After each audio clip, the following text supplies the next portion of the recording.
Super boa noite para todos vocês que estão chegando agora aqui no TikTok. Hoje é 28 de novembro de 2021 e, mais uma vez, nós vamos ter live de entrevista. O tema hoje vai ser feminismo e a gente vai conversar com a Ana Carolina Bittencourt Parker, certo? Ela que é de Santa Catarina, cidade de São José, tá bom? Você que está chegando agora, vai clicando o dedo na telinha e também vai compartilhando para o pessoal que gosta aí de um bom entretenimento, que eu vou também compartilhar e é já que eu volto, tá bom? Segura aí.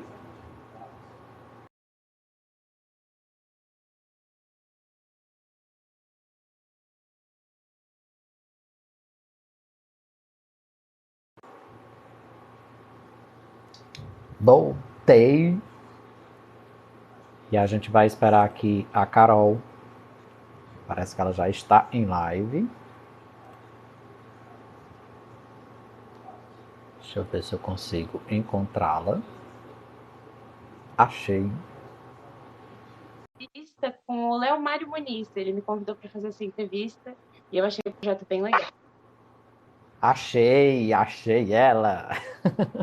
Ainda bem que deu certo. Tá dando para escutar direitinho, Carol? Eu não tô te escutando. Não.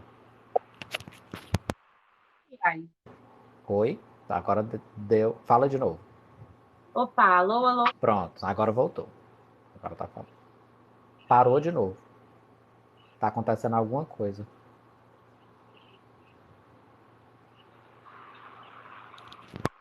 Enquanto, Oi, pra... voltou agora. Não vamos sei ver. se é alguma coisa que tá mexendo no cabo, não sei. Parou de novo.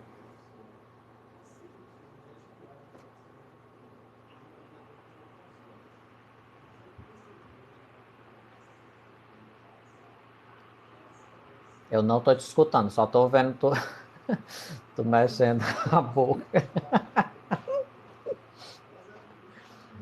Tem alguns, não sei por que tem alguns momentos que eu escuto e para.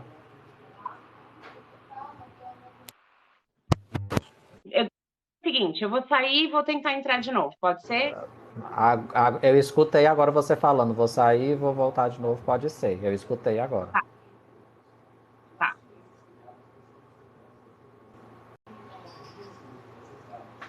Então vamos convidar aí o pessoal. Boa noite, Benedita. Tudo bem, Benedita? Você é de onde? Boa noite a todos. Michele, meu amor. Boa noite para você também. Deixa eu mandar mensagem aqui pro pessoal do TikTok.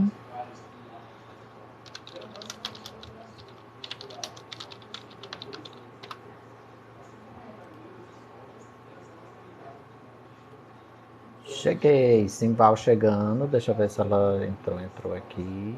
Vamos ver se agora dá Ah, o certo. Leonardo, o Leomar... Opa! Não, é alguma coisa da conexão. Tem hora que eu escutei você falando o meu nome, aí já parou agora de novo.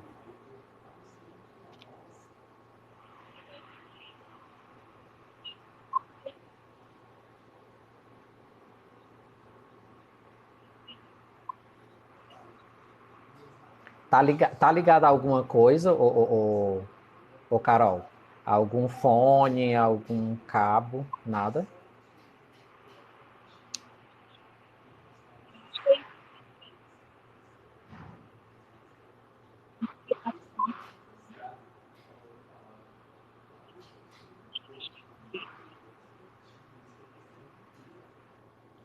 Tu tem fone de ouvido? de instabilidade. Ah, tá Opa, instável, né? alô, alô. Tu tem fone. Agora deu pra escutar agora.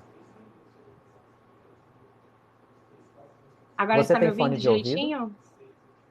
Tô, agora eu tô.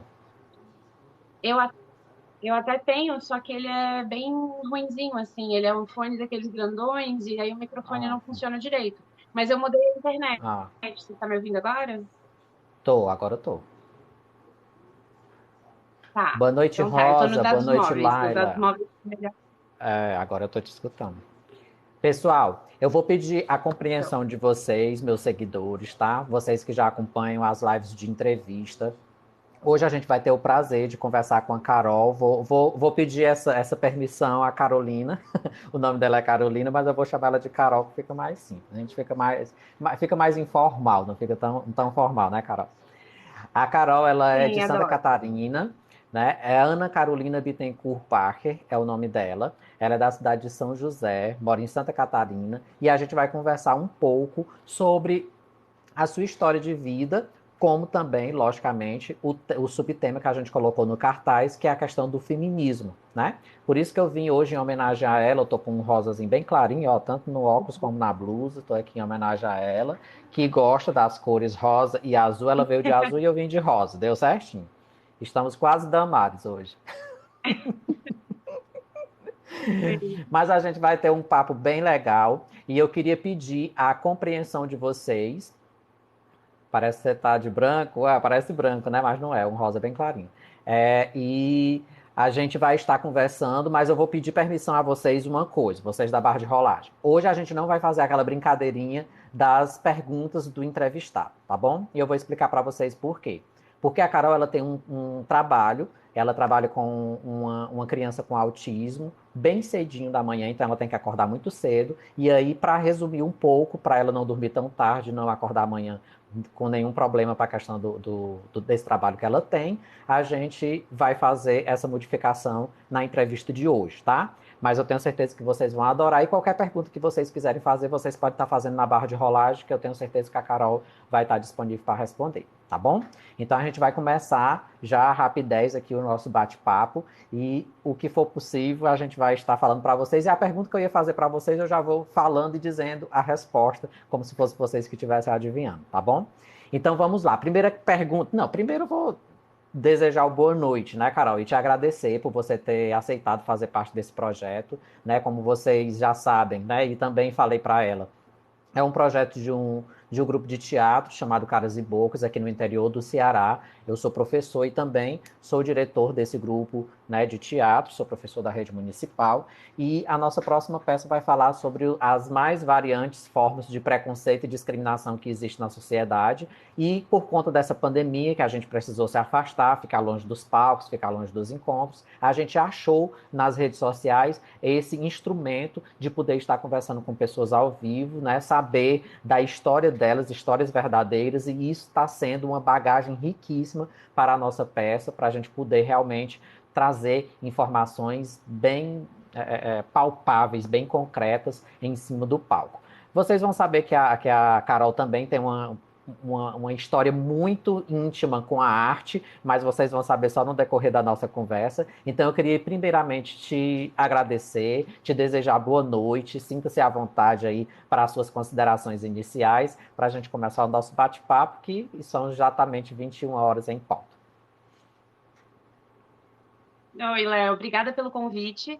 Primeiro, eu queria dizer que eu achei o trabalho fantástico, o projeto parece assim sensacional. Estou muito curiosa para ver o resultado disso, né? Espero que se transforme num livro além da peça, porque aí o pessoal que é do resto do Brasil pode ter um acesso mais fácil, né? Mas eu só queria fazer um adendo. A minha criança que eu trabalho amanhã de manhã não é um trabalho, é meu filho mesmo. Eu tenho um filho Ah, autista de tá. 6 anos. Ah, E tá, não ele sabia. acorda muito cedo. E ele acorda Certo. pipocando, 5 horas, 5 e meia da manhã.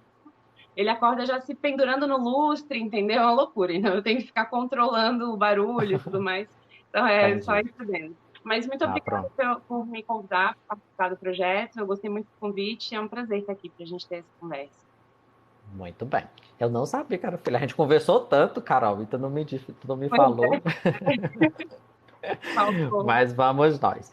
Vamos para a primeira pergunta. Estão perguntando aqui que estranhou a resposta aí e não entenderam qual era a cor preferida dela. As cores preferidas da Carol é azul e rosa. Claro, azul e rosa bebê, né? Claro, cores claras, certo? Por isso que eu falei sobre a questão da homenagem, tá? Eu de rosa aqui e ela, coincidentemente, veio de azul, né? Vamos lá. Primeira pergunta para Carol é a seguinte. Carol, você é a primeira filha de um casal em que a sua mãe, quando estava com 3 meses de gravidez, né, de você, ela se separou do seu pai, mas depois voltou e um tempo depois também engravidou, né, do seu pai, e na gestação também, novamente, houve uma separação. Como foi Sim. essa história? Foi coincidência? Foi questão de enjoo de gestação? Qual é a história? Por que que sempre se separavam na gestação? Então, a minha mãe, ela sempre teve uma personalidade muito forte, né? E ela nunca ficou onde ela achava que ela não deveria ficar, independente de qualquer circunstância. Não seria diferente numa gravidez, né? Então, a gravidez não foi motivo suficiente para ela ficar num relacionamento que ela não estava feliz.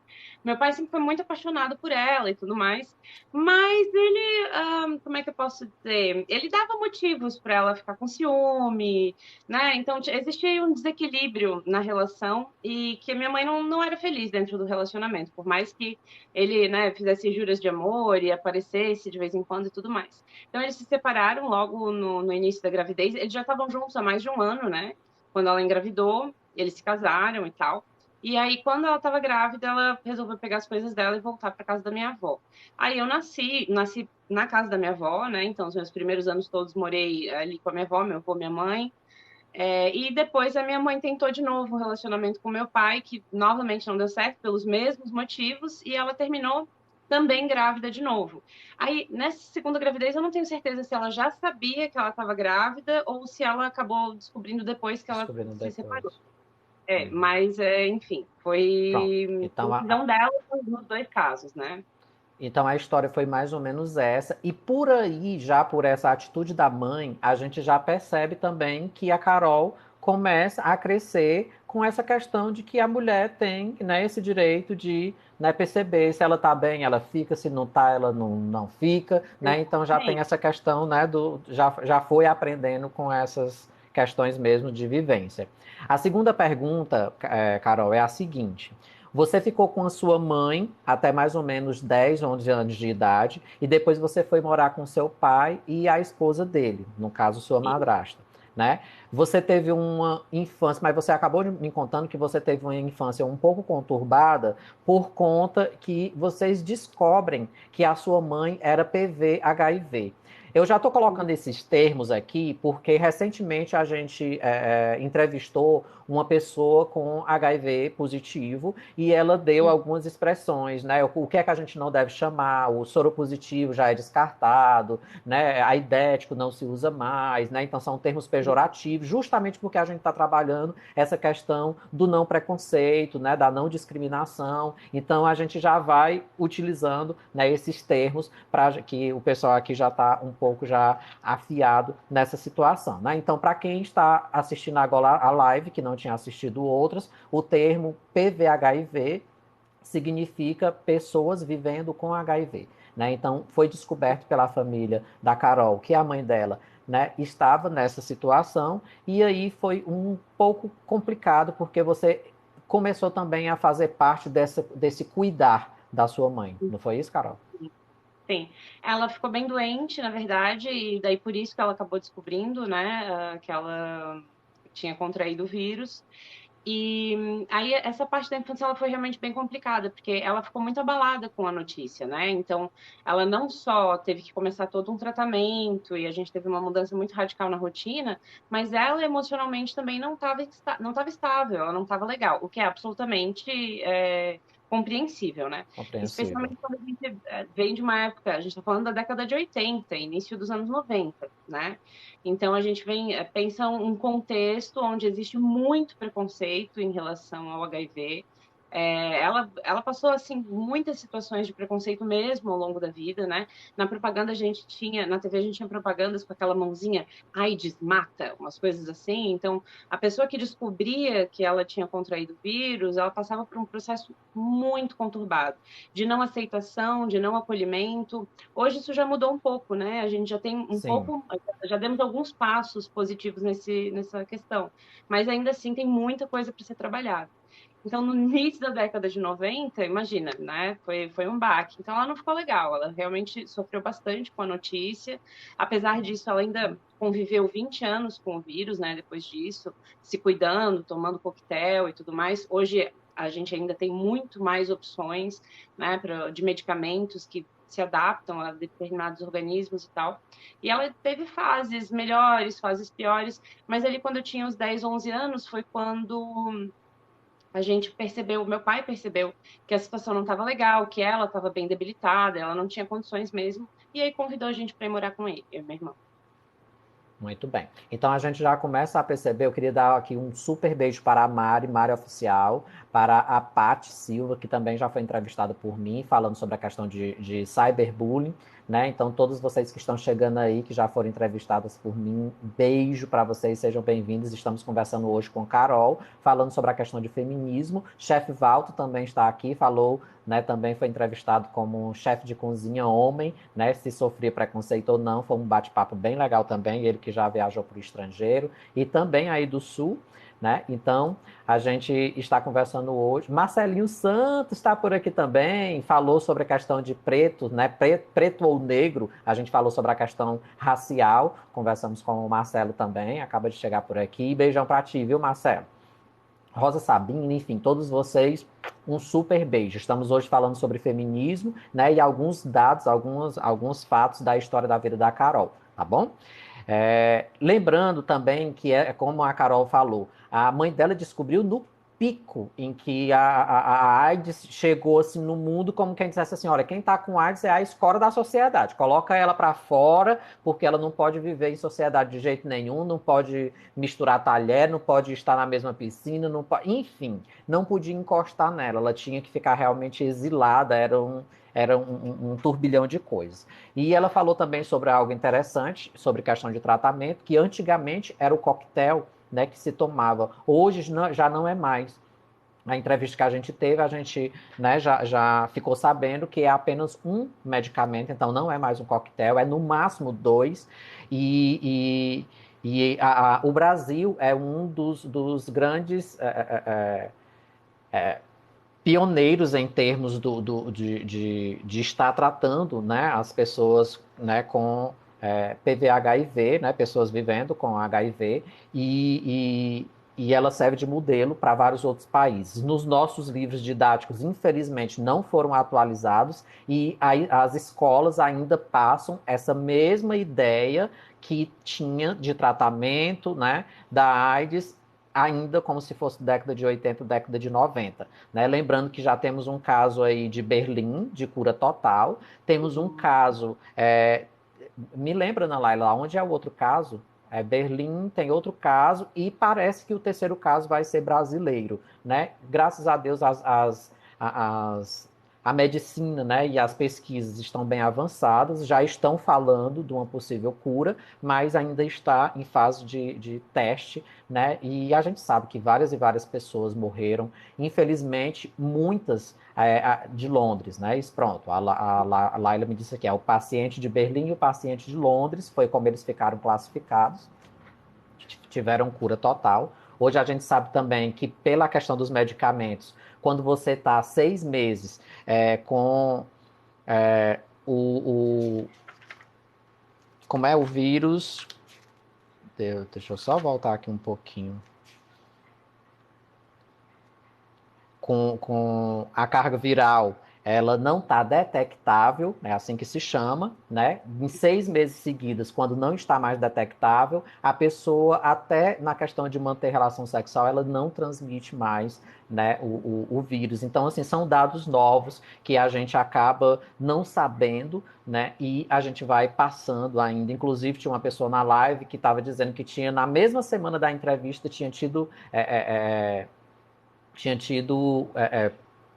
aula com o professor de biologia e que ele tinha falado tudo o inverso, né, as informações antigas. E a gente tem que estar se atualizando. É por isso a importância da gente estar sempre falando nas redes sociais, pesquisando, né? E essa luta, Carol, contra o preconceito é justamente por conta disso. Porque o preconceito nada mais é do que você falar de algo ou de alguém antes de conhecer. Então você não sabe sobre o assunto e você acaba tentando achar que sabe de alguma coisa e acaba ferindo e acaba prejudicando mais ainda, né, a situação de algo ou de alguém. Né? A Paty está perguntando aqui se eu falei com a Carol. Eu falei não, Paty, nunca mais eu falei com a Carol.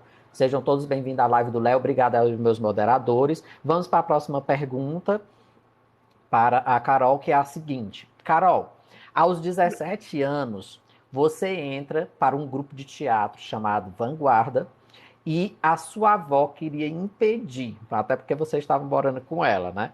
E aí você diz, se está querendo impedir, eu não vou sair do teatro, eu sei o que é que eu faço, eu vou sair de casa. E aí você sai de casa pela primeira vez. Conta pra gente como foi essa história. Foi uma loucura, né? Porque foi uma decisão completamente assim de supetão. Eu não tinha pensado sobre aquilo, eu nunca tinha, não que nunca, né?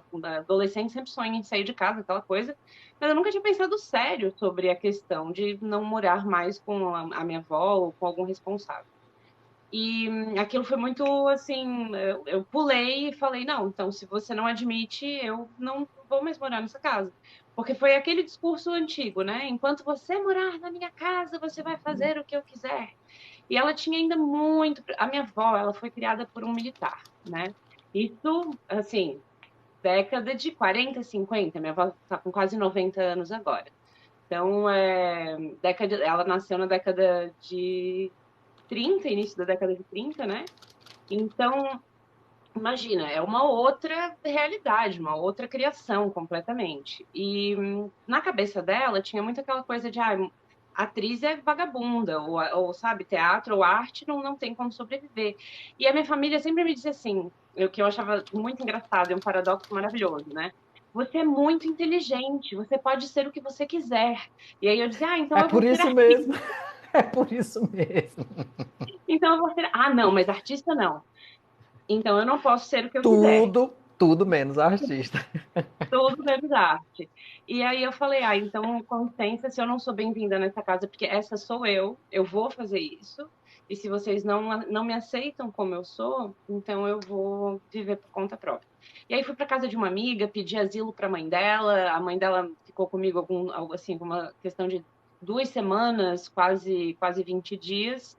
Até que eu e a minha amiga, essa que me deu asilo, a filha dela, na verdade, a gente foi morar sozinha. A gente alugou um apartamento e fomos nós duas, e foi bem legal. Foi muito duro, mas foi muito divertido e muito engrandecedor, assim. Eu aprendi muito nesse tempo que eu morei sozinha. Então, assim, Foi já bem... começa a entrar na sua vida a questão aí do teatro transformando e virando tudo de ponta cabeça, né? Foi assim um giro de 360 graus, porque você sai de casa, literalmente, você vai ter que montar a sua própria casa, né? Mesmo sendo com a mãe de uma amiga, mas depois você vai morar com uma amiga sua. E essa questão da responsabilidade, do aluguel, da comida, da água, da luz, enfim, todas essas coisas já passa a fazer parte, né, da sua rotina, a fazer parte do seu dia a dia. E você me falou também que tem alguns vídeos seus também, Carol, falando sobre isso nas redes sociais, sobre a questão da sua sexualidade.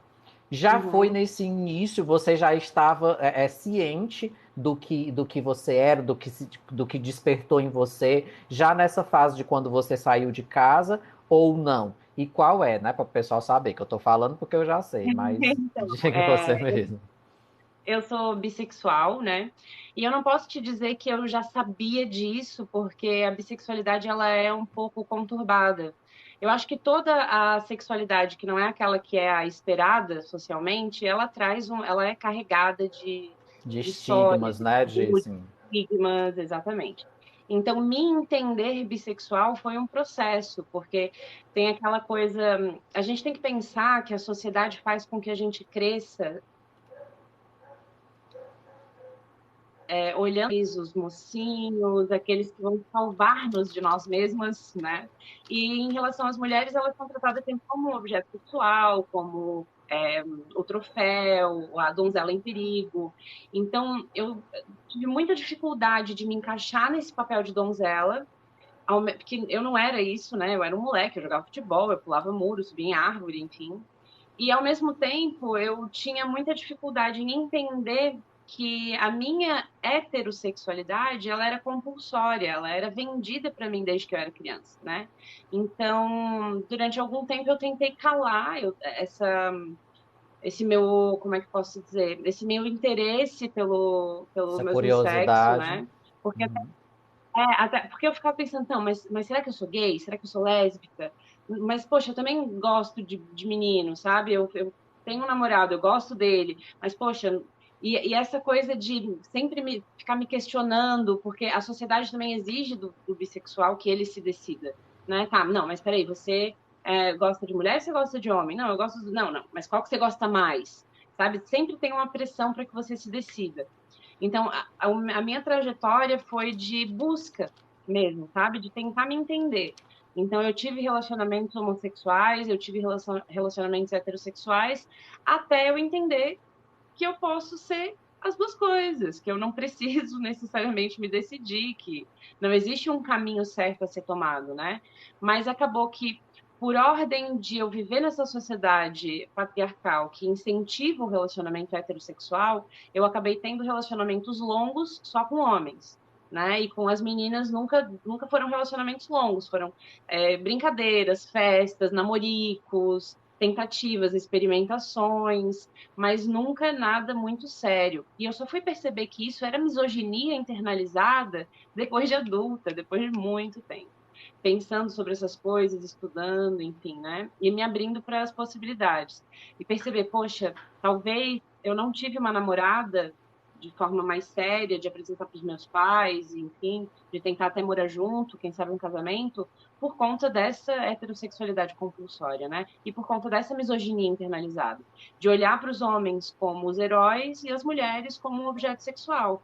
E isso passa para nós também, para nós, Sim. pessoas não binárias. É Não... cultural, querendo ou não é Exato, cultural, né? Acaba passando. exato. Passa, a É gente muito, absorve coisas, né? É muito interessante, gente, essa questão nessa pauta que a Carol coloca sobre a questão assim, da misoginia internalizada, porque na realidade Uhum. tudo é aprendizado, né? Desde criança a gente tem um ensinamento, a gente escuta, a gente estuda, né? A gente vê sobre isso, né? Então, realmente é algo, né, bem interessante esse ponto que ela falou. É, o outro ponto, o Carol, é que aos 18 anos, um ano depois que você sai de casa, que você entra no grupo teatral, você se junta com o seu primeiro parceiro, né? Você tem uma união aí, você começa a viver junto com um cara e também tem a história de você ter tentado fazer, se eu não me engano, foi isso. Se não foi, tu me corrige. Tu tentou fazer arte cênica, que não deu certo, mas deu certo fazer a faculdade de cinema, e aí você cursou, não foi isso? O cinema. E como foi essa questão aí Ele era do teatro também, não é isso? Sim, o meu primeiro esposo, vou chamar de esposo, a gente não chegou a casar Sim. efetivamente, mas Uhum. moramos juntos muitos anos, né? Ele foi meu professor de teatro, meu diretor durante muito tempo e, eventualmente, meu parceiro de cena, de dramaturgia, de direção. Foi, assim, uma relação muito intensa e muito gostosa também. Mas eu acho que acabou na hora certa, sabe? Cada um precisava seguir o seu caminho, a gente viveu bastante coisa legal, mas ao mesmo tempo a gente passou muito tempo junto, a gente morava junto, trabalhava junto, fazia tudo junto, né? E o trabalho junto também criava algumas faíscas, trabalhar com parceiro nem sempre é fácil. E eu era muito nova, né? Super cheia de energia, de hormônio, aquela explosão de tudo. Então eu não segurava, nunca fui muito de segurar papas na língua, né? Sempre falei aquilo que vem na minha cabeça, eu falo o que eu penso mesmo. Então, enfim, a gente teve alguns conflitos durante o nosso relacionamento, que eu acho que é natural, né? Queria dar um oi para a Prof. Carol, que estava ali, que me deu um oizinho, e também para. Boa noite, amiga. Tá tudo bem com você? Tá tudo bem, tá tudo certinho. Um beijo para a galera que está assistindo aí a live. Quem acaba de chegar por aqui também é o Santos Tatuador, que também foi entrevistado por a gente. Santos, um super abraço para você. A subtemática dele, Carol, foi a questão de tatuagens e das modificações corporais, né? Ele tem alguns alargadores, né? Enfim, ele faz Uhum. o olho dele, a parte branca já tá toda tatuada de preto, né? Então essa questão assim do choque, os caninos ele alongou, enfim, ainda está em fase de transformação, né, Santos? Abração para ti. É, a próxima pergunta, Carol, é a seguinte. Nessa fase, né, quando você estava aos 25 anos, no ano de 2009, né, infelizmente veio a questão do falecimento da sua mãe, né? E aí Uhum. você foi seguindo essa estrada e Por falar na sua mãe, mais uma vez, né, volta a algumas questões da infância, até como você falou sobre a questão de que eu gostava de jogar futebol, gostava de subir muro. Como foi que veio mais detidamente essa questão da força do feminismo dentro da Carol? Veio principalmente do você não pode, sabe? Você não pode isso, você não pode aquilo, você é menina, menina não pode falar palavrão, menina tem que ficar com a perna cruzada, menina não pode usar short, mas por causa da saia não pode jogar futebol, não pode brincar, não pode isso, porque senão essa saia vai levantar. E aí, desde criança, uma criança, tinha que ser responsabilizada pelo desejo do outro.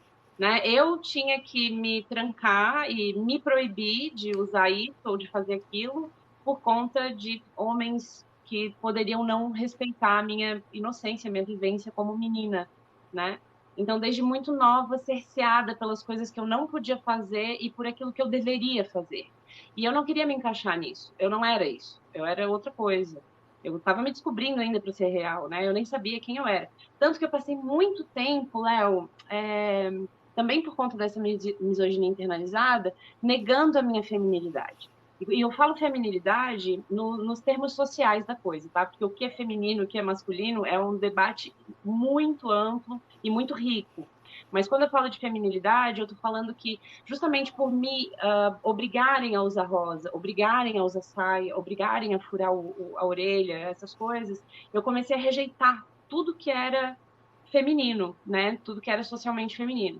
Então eu odiava rosa, eu odiava saia, sabe, eu fazia um escândalo cada vez que alguém queria me Você colocar. passou a negar todas essas coisas que ele colocava dentro da caixa do feminismo, do feminino. Exatamente, do feminino. Eu comecei a negar isso, entendeu? E me vestir como os meus amigos meninos, né? E não por uma questão só de, eu tinha vontade de estar vestida daquela forma, mas por uma questão de Era um negar o meu protesto, feminino. era como se fosse um protesto. Sim.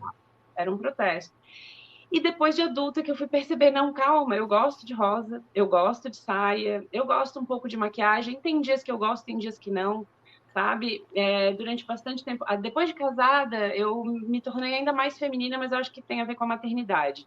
Mas antes disso, muito fluida entre a minha adolescente, que andava de skate, usava short largo, e depois a menina, a mulher, usando saia, maquiagem, e me sentindo gostosa como mulher. Então, essa coisa de fluir entre um gênero e outro me foi muito rica.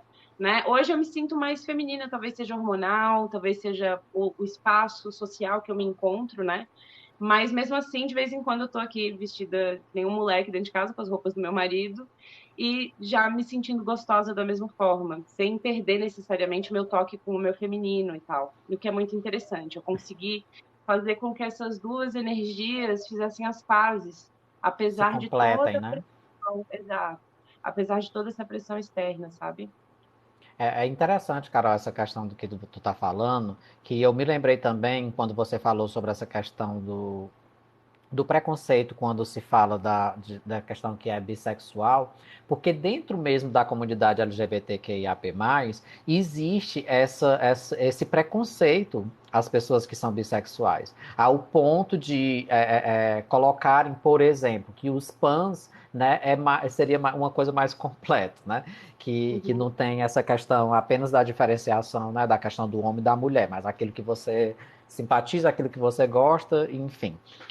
Uhum. Foram sendo criados vários tipos de nomenclatura para ninguém ficar fora, né, desse contexto. E é por isso que algumas pessoas não entendem o porquê que tantas letras surgem, né, surgem. Mas é uma necessidade até das pessoas que ainda não se encontram em nenhuma dessas letras também se fazerem parte, né, se sentirem abraçados, se sentirem visíveis de alguma forma. Né? Eu existo, tem pessoas como eu e a gente se considera de tal forma. Né? Então é a gente também ter essa consciência do respeito por as diferenças. Da mesma forma que a gente quer que os outros respeitem como nós somos, a gente tem que respeitar que os outros são diferentes da gente, né?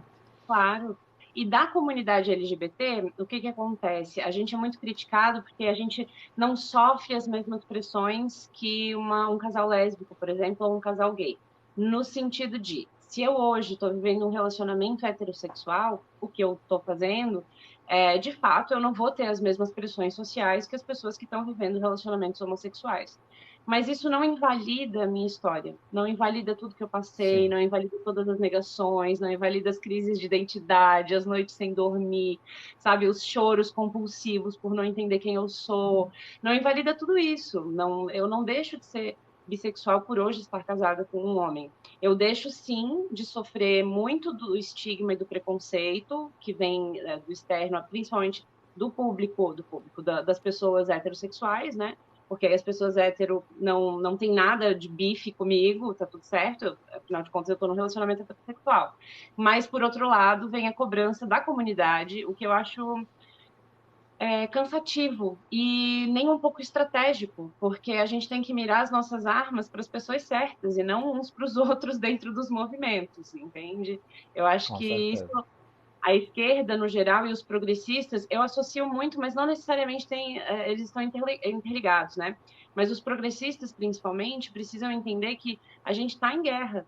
A gente está em guerra contra o fascismo, contra o preconceito, contra estruturas de poder rígidas e doloridas e assassinas, né? Então a gente precisa se unir, a gente tem que se unir. E isso é uma coisa que eles fazem. Você não vai ver lá dentro da direita eles dando o dedo um na cara do outro. Eles estão aplaudindo tudo, eles estão indo em porta de presídio para aplaudir jogador de futebol que matou a namorada, entendeu?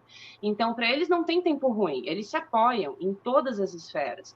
E eu acho que falta um pouco isso para nós, sabe? Um pouco desse apoio dentro da comunidade mesmo, seja dentro da comunidade LGBT, seja dentro da comunidade do feminismo, né? Tem muita rixa entre essa vertente do feminismo e aquela vertente do feminismo. Manas, o inimigo é outro, sabe? O inimigo não somos nós. A gente pode até estar aqui debatendo qual é a vertente mais interessante e o que que você acha sobre esse tópico específico, que eu acho super rico. Mas as brigas, sabe? Eu acho também muita questão de ego. Muita questão de, ai, não, o meu feminismo é o feminismo correto. Ah, não, eu sou gay, eu sofro mais. Ah, não, sabe? Eu acho que a gente precisa abandonar isso para construir uma unidade, porque senão vai ficar muito difícil a batalha, sabe? Perfeito. Colocação mais do que justa e plausível. É, outra pergunta para ti, Carol, é a seguinte. O seu grupo de teatro, ele começou a fazer um trabalho em cima dos palcos através de várias obras literárias por conta dos vestibulares que diziam, né? Antigamente tinha essa questão, olha, um desses 10 livros aqui vão cair Uhum. como prova de interpretação textual ou até mesmo de de moral para se levar para se fazer a redação, enfim, era mais ou menos dessa forma que se trabalhava. E o seu grupo de teatro acabou pegando isso como um gancho, né, para poder se lançar mesmo de uma maneira que juntava a literatura com o teatro, que são duas artes, né, e fazer com que tivesse um público fiel, que eram as pessoas que iriam prestar vestibular, né? Então, para eles ficarem sabendo das obras sem precisar ler tudo, né, e saber pelo menos o contexto de uma maneira mais rápida, vocês faziam pequenas esquetes que se transformavam numa grande peça teatral de todas as obras que iriam cair no vestibular, e isso Uhum. foi lançando vocês para serem mais conhecidos aí em Santa Catarina. Foi isso? Como foi esse projeto? Exatamente. Então, ano passado a gente completou 20 anos de companhia, com esse mesmo carro-chefe, né? A companhia tem outros projetos também. Existe hoje já a Escola de Teatro Vanguarda, né? Onde são apresentadas lá muitas peças infantis, dos grupos que estão começando agora, dos atores que estão começando agora. Então, tem alguns projetos acontecendo ao mesmo tempo. Mas esse do vestibular é o nosso carro-chefe, né? O que transformou Ai, tudo em ainda tem esse ainda projeto? existe. No momento a gente está suspenso, mas ainda É, por existe, conta desse. porque ano que vem a gente com certeza volta a entrar nas escolas para fazer essas apresentações. A gente não apresentava só em teatros. Tinha peça grande, que era apresentada no final do ano, com os 10 ou 8 livros, dependendo de quantos fossem naquele ano, né? Dos 8 livros indicados para o vestibular, numa peça só. Mas, durante o ano, a gente também apresentava os livros avulsos, dentro das escolas. Então, ele é um projeto bem interessante, bem legal, e que foi o projeto que me fez ter contato com a literatura, e também me ajudou muito nessa questão do estudo do feminismo, né? Porque aí a gente começa a prestar atenção na história pelas lentes dos artistas, pelas lentes dos literatos, dos filósofos da época, e aí entender essas estruturas, esse sistema de poder, de como ele foi se formando e como ele foi se perpetuando, né? Principalmente também através da arte. Então, a arte e o entretenimento têm um papel fundamental nessa construção que a gente tem Essa sua hoje, né? construção. E, inclusive, na desconstrução também. E agora é nosso papel fazer, pensar sobre isso e trabalhar um futuro mais interessante para todo mundo, né? Acho que é um papel fundamental da arte também. A gente vai falar um pouquinho também mais na frente sobre essa questão da arte, mas nesse momento, a pergunta para você é a seguinte: inclusive, essa questão aí do teatro com a literatura também foi uma porta para um dos seus empregos, no caso, como professora, não é isso? Você foi convidada para lecionar numa escola que hoje você ainda leciona, tanto gramática como redação, é isso? Exatamente. Hoje eu sou professora de redação e de gramática, dou algumas aulas de literatura online só, num curso que a gente tem uns professores que tem uma iniciativa para ajudar a galera que vai fazer vestibular e Enem, são aulas gratuitas, né? Uma vez por semana todos os professores dão uma aula. Ali eu falo sobre gramática, redação e um pouquinho de literatura também, que na verdade foi assim o que me fez entrar nesse universo do português, da língua portuguesa, né? E foi muito interessante porque como a gente apresenta em várias escolas do estado, um dos donos dessa escola entrou em contato comigo e perguntou: Olha, você está afim de dar aula aqui? Aí eu falei: Ah, é aula de literatura? Que massa! Daí ele falou: Não, a literatura quem dá é o seu colega, o Sérgio, que é o dono da companhia que eu trabalho até hoje, né? Mas eu tô te convidando para dar aula de gramática e redação. Eu falei: Meu Deus, calma, eu Como não sei, assim? Deixa eu como assim? pensar aqui. A minha formação foi outra, né? Eu estudei cinema, enfim. E aí foi um tal de estudo, que nem uma doida, como se eu fosse vestibulanda mesmo, para dar conta de consumir todo o conteúdo que eu preciso dar em sala de aula hoje. Agora já está mais tranquilo, né? Mas foi um processo bem assim. Mas foi uma delícia. Os primeiros anos é mais complicado, né? Porque você se cobra muito. Aí depois você já vai estar naquela experiência dos primeiros anos, já vai ficando um pouco mais confortável, né? Um pouco mais tranquilo. E agora eu, assim, tenho alunos maravilhosos e eu me divirto muito dando aula e com o retorno também, né? Assim, ver a galera passando no vestibular, ver a galera saindo do terceirão, entrando na universidade, fazendo aquilo que eles estão afim também é muito legal, é muito gratificante. Então é paralelo, né? Eu faço essas duas coisas paralelas e na pandemia comecei a trabalhar aqui nas redes sociais, trazendo um pouquinho dessa experiência da literatura para cá. Verdade. O pessoal aqui da Barra de Rolagem está me cobrando as uvas. Cadê as uvas? Hoje não tem uva, porque eu prometi para Carol que ia ser mais rápido hoje. Como a gente demora um pouco mais de noite lá dentro, aí eu fico, Carol, comendo uva enquanto o Ah, convidado vai entendi. falando, aí eu vou comendo uva aqui e eles já ficam me cobrando aqui na Barra de Rolagem. Boa noite, chefe. O chefe Valton, que eu te falei que ele fez a entrevista falando sobre a questão do homem na cozinha, né, chefe de cozinha, tanto ele foi na parte da marinha, como foi na parte da aeronáutica, como em cozinhas mesmo, no exterior, né, fala alguns idiomas diferentes. Ele é de Curitiba e ele disse que conhece teu trabalho. Olha Olha só. aqui, dizendo, cara, Carol, eu conheço teu trabalho. Qualquer coisa, se der para tu entrar rapidinho aqui na janela, né, se der pra gente fazer o segundo bloco, aí eu vou pedir para ele subir, que ele sempre sobe, e aí vocês vão poder se conhecer e falar um com o outro, tá bom? A próxima pergunta, Carol, para ti é a seguinte: você se casou, né, com um homem, já tem 8 anos que você é casada, você tem um filho de 6 anos, você parou de pintar em 2015, no período da sua amamentação, e você também descobriu as redes sociais como uma ferramenta fundamental para estar expandindo a sua visão de mundo, a sua maneira de ser artista, né? Como foi essa questão, né, o casamento, o filho, a maternidade, largar a pintura, mas entrar nas redes sociais? Como foi aí essa mistura, essa salada mista? Então, o meu marido hoje, ele era meu melhor amigo, né? A gente já se conhecia há algum tempo e tal. Eu tinha um outro relacionamento, ele tinha um relacionamento dele. A gente trocava muita ideia, jogava videogame junto. Eu sou um pouco nerd, tá? Eu jogo videogame e quando eu digo que eu jogo videogame é pra valer. Eu jogo LoL, Arena, eu jogo Civilization, um monte de jogo mesmo. Adoro videogame. Quer dizer, agora eu não tenho jogado mais tanto porque falta um pouco de tempo nessa correria toda, mas sempre que eu posso a gente joga um pouquinho, né? E a gente jogava muito junto. Meu marido sempre foi grande amigo meu. Inclusive, a gente jogava RPG de mesa, com dado, com mestre, que é super criativo, com role-playing, a galera montando personagens e tudo mais. E quando ele terminou o relacionamento dele, logo, ele ficou muito mal e tal, e logo em seguida eu terminei o meu também. E a gente meio que se apoiou nesse processo de término, e quando a gente viu, tinha rolado tudo, né? A gente transformou aquela amizade nessa coisa gigante que é hoje. E logo em seguida eu engravidei. Foi, tipo, muito rápido, assim. A gente ficou junto alguns meses, não fechou um ano que a gente estava namorando, e já morando juntos, porque depois que a gente começou a namorar, a gente já foi morar junto, foi bem rápido. Ele nunca queria deixar eu sair da casa dele. Toda vez que eu dizia que eu tinha que ir para casa, ele ficava, ah, não, fica mais um pouco. Pra que perder tempo, né? Pois é, pois é. E aí eu dizia, não, mas eu tenho que trocar de roupa, minha roupa tá suja. Daí ele me entregava uma Traz as camiseta, não, roupas mas pra eu cá. queria. E daí ele falou isso, mas traz as roupas pra cá. Eu falei, ah, tem certeza? Mas nem cabe no seu armário. Posso trazer uma cômoda? Aí ele falou, não, tá, tudo bem. No dia seguinte a cômoda tava lá já. Aí ele, tá, eu não sabia que você ia trazer já, né? Mas beleza, tá aí a cômoda. Levei as coisas pra casa dele.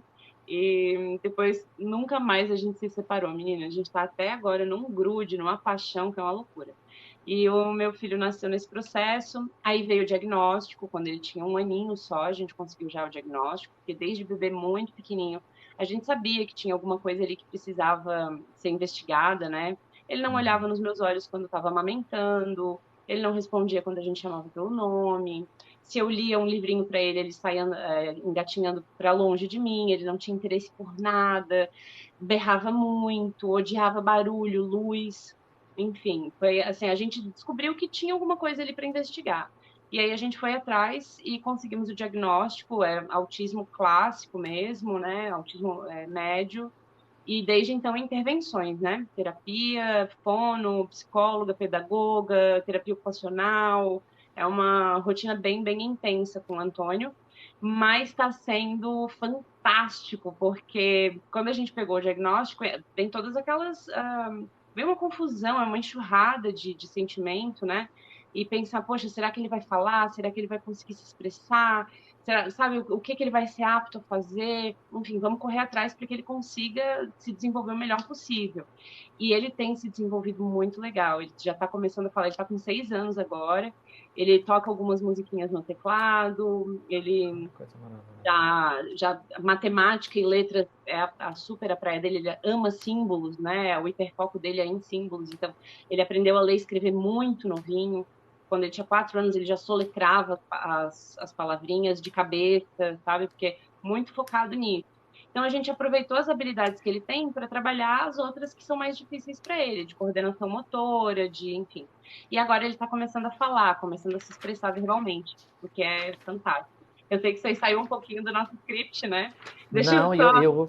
e assim, o melhor, né? Nem o pior, né? E o melhor, o Carol, é que não foge, né? Porque também a gente teve uma entrevista com uma pessoa que tem autismo, no caso o Felipe. O Felipe, ele já está com 39 anos, mas ele conseguiu fazer faculdade, ele está conseguindo, sabe?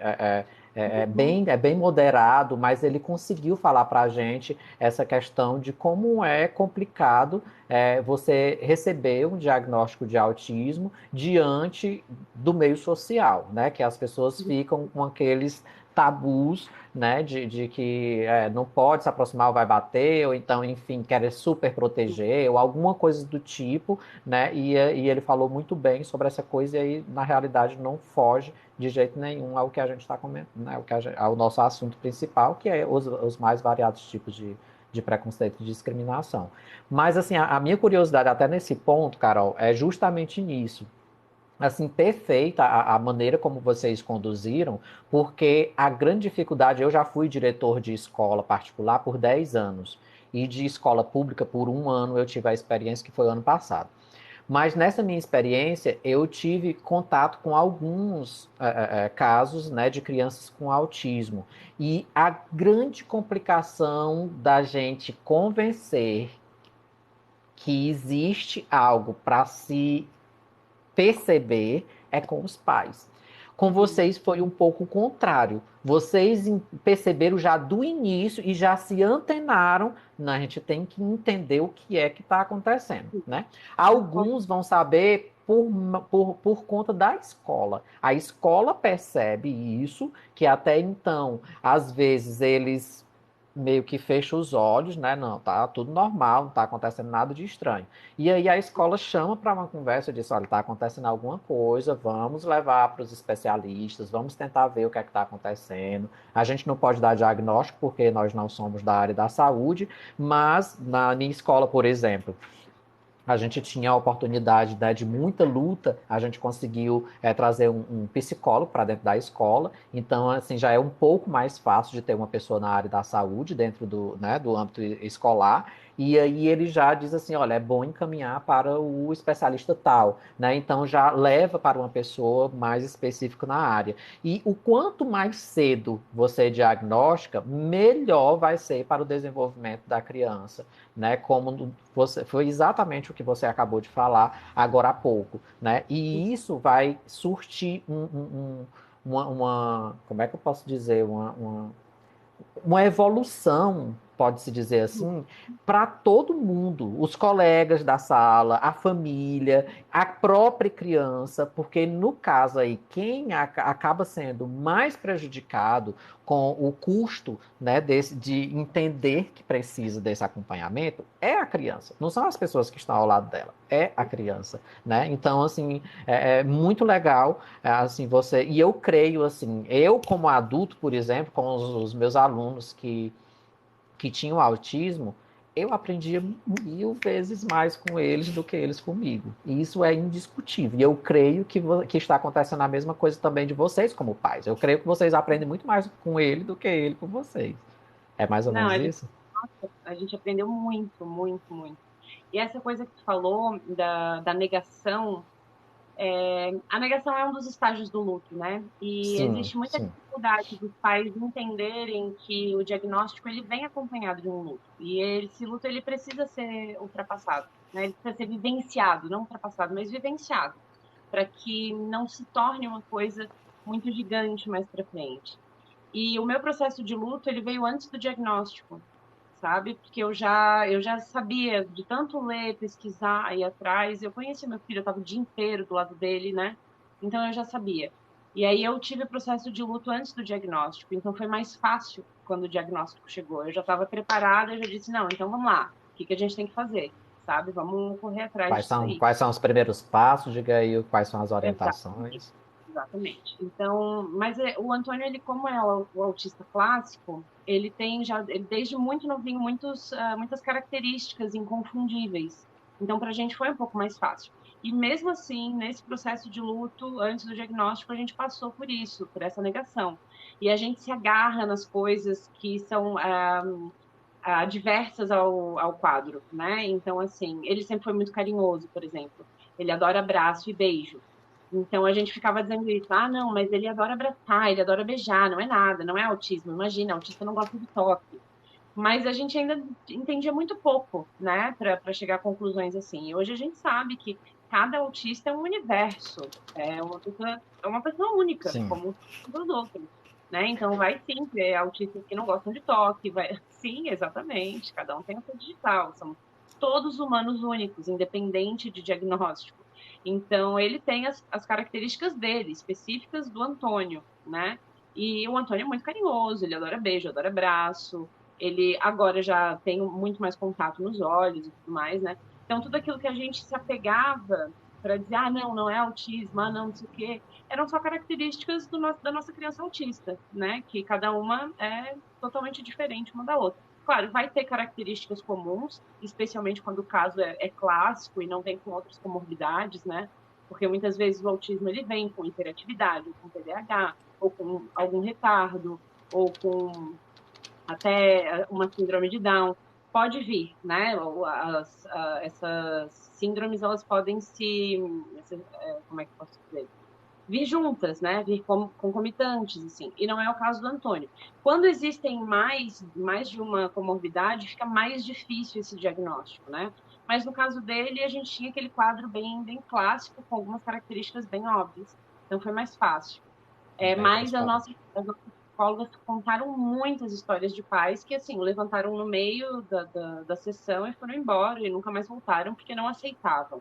E na escola que o Antônio estudou, a gente viu 2 casos que as professoras passaram por aquilo que tu falou, de elas tentarem alertar e dizerem, ó, pai, mãe, vocês precisam ir atrás, vamos buscar um psicólogo, um terapeuta, um neuro, alguém que possa indicar para vocês o caminho, o que vocês têm que fazer. E os pais simplesmente, não, meu filho não tem nada, isso é só um atraso de fala, ou isso é só comportamento, ou isso, só aquilo. E aí não A chegam minha aonde mãe contou que eu era assim também quando eu era criança. São é, coisas assim exatamente. Né? básicas. A galera se apega, porque é um diagnóstico difícil, não é fácil, né? É, é. Quando a gente vai ser pai e mãe, existe toda aquela coisa da criança idealizada, de pensar, ficar sonhando, porque quando meu filho nascer, eu vou ficar lendo historinha para ele. E a realidade vem e te dar um pontapé no meio da cara, né? Você tá lá lendo a historinha e seu filho tá engatinhando para longe de você, tipo, nem aí o que você tá fazendo. Então, não é fácil, mas é muito importante. Gente, se tem alguém assistindo aí que tem na família alguém que está desconfiado de algum diagnóstico, alguma coisa, incentivem bastante a busca, que faz muita diferença na qualidade de vida da criança. Eu sei que hoje o Antônio vai ter muito mais chance de se desenvolver legal, com possibilidades concretas de talvez fazer uma faculdade, se ele quiser, né? Enfim, para ele fazer e ter ferramentas para ter uma vida plena. E talvez se a gente não tivesse corrido atrás, a gente não tivesse alcançado lá. Eu só queria dar um beijo ali para a Poteótica, que me mandou uma mensagenzinha, e para o Zinto. Disse, é um prazer assistir essa mulher. Obrigada, Zinto. É um prazer estar aqui também. É interessante, Carol, essa questão do que você falou, que a gente entra na questão da maternidade e da paternidade como algo, como se fosse algo exclusivo para uma felicidade sua.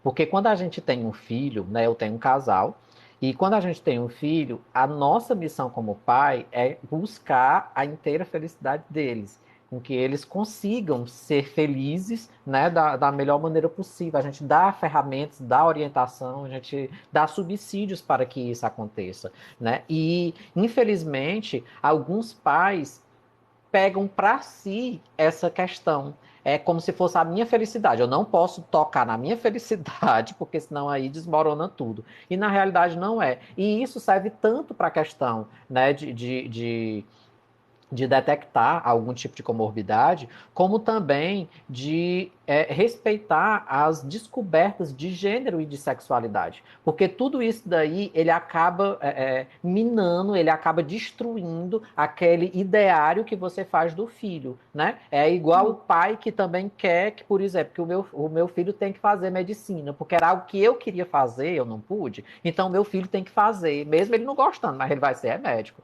né? Então, assim, a gente tem que parar com esse negócio de querer transportar para os filhos, né? Passar para os filhos aquilo que a gente queria para a gente. Se a gente não conseguiu fazer para a gente tem que dar subsídio, a gente tem que dar toda a orientação necessária para os nossos serem felizes como eles são, na condição deles, né? E não numa condição nossa. Eu acho que essa é a grande dificuldade, às vezes, das pessoas que são pais e mães que querem fazer essa transferência, né? Querem ter esse comodismo de achar que tudo vai percorrer da forma como eles querem, não da forma que a vida realmente tem que ser. E aí surge essa questão das fases de luto, né? Eu até me lembrei aqui do cara que estava falando sobre a questão do HIV, Carol, que ele disse que quando a pessoa está diante da morte, por algum acidente, por alguma coisa que está acontecendo, geralmente as pessoas dizem que passa o filme da sua vida na sua frente, né? Desde quando você nasceu até aquele momento.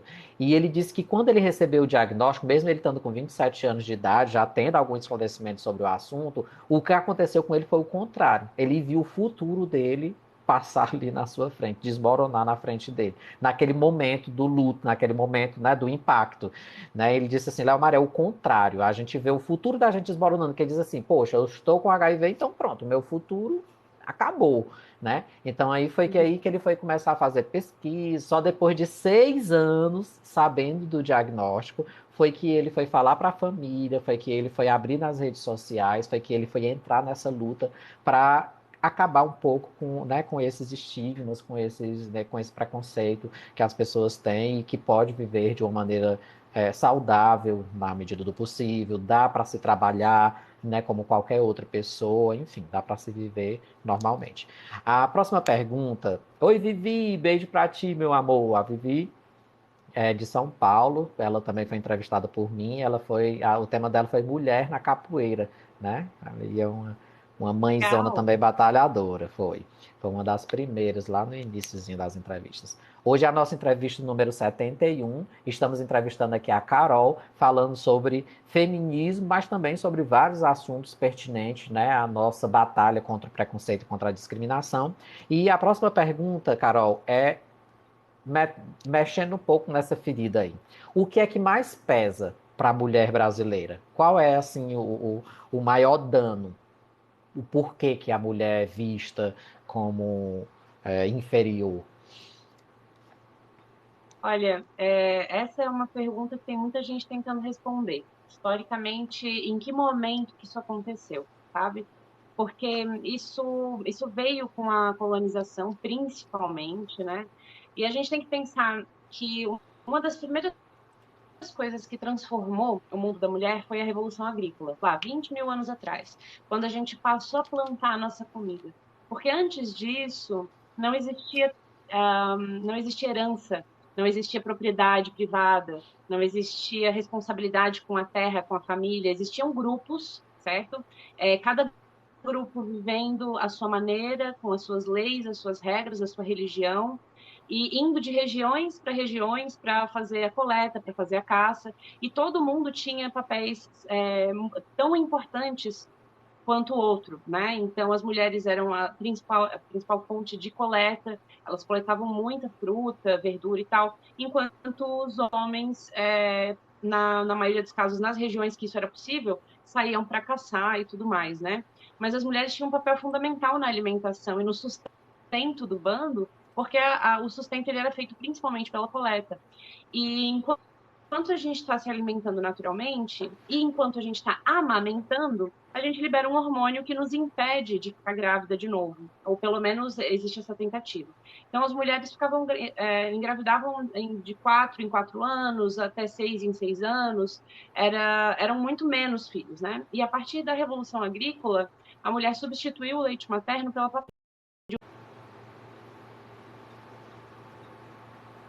Aconteceu aqui alguma coisa aqui na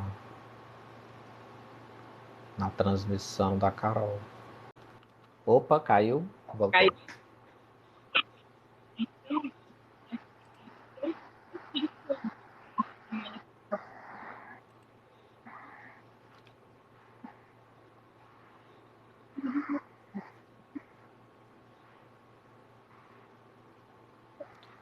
Carol, tá de novo sem o som.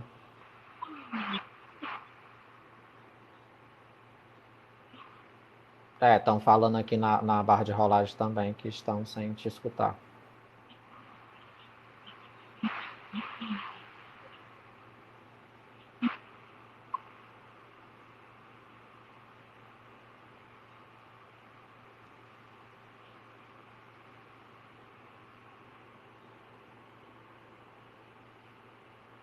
Nada, nada.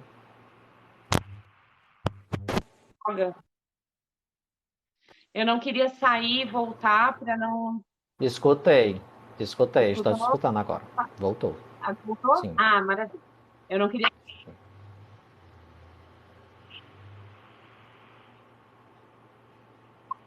Não, voltou, mas parou de novo.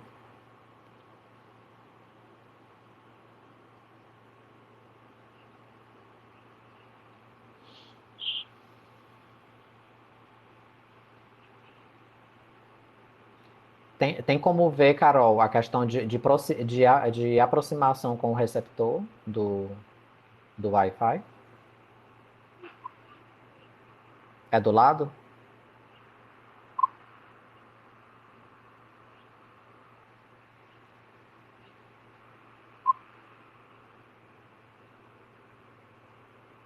Eu acho que tu tá me explicando dizendo que nos dados móveis é melhor, né? Alguma coisa do tipo.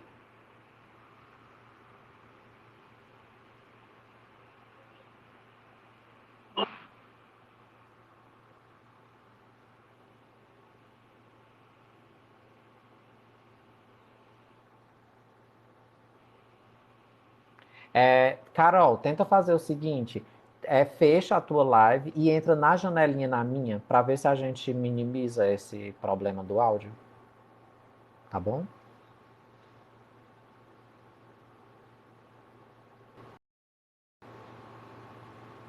Então a gente vai esperar a Carol entrar aqui.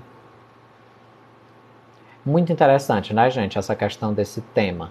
Porque a gente já tinha falado muito sobre a questão, né, de mulheres, várias mulheres maravilhosas que passaram aqui pelas entrevistas, mas não falando mais detidamente sobre essa questão do feminismo, né, como a Carol está falando. Eu acho que ela entrou aqui, pede solicitação aqui, Carol, ó, nessa caixinha aqui.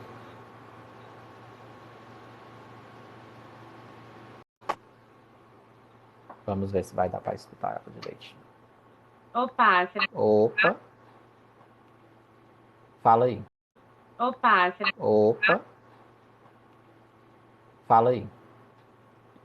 É... Sim.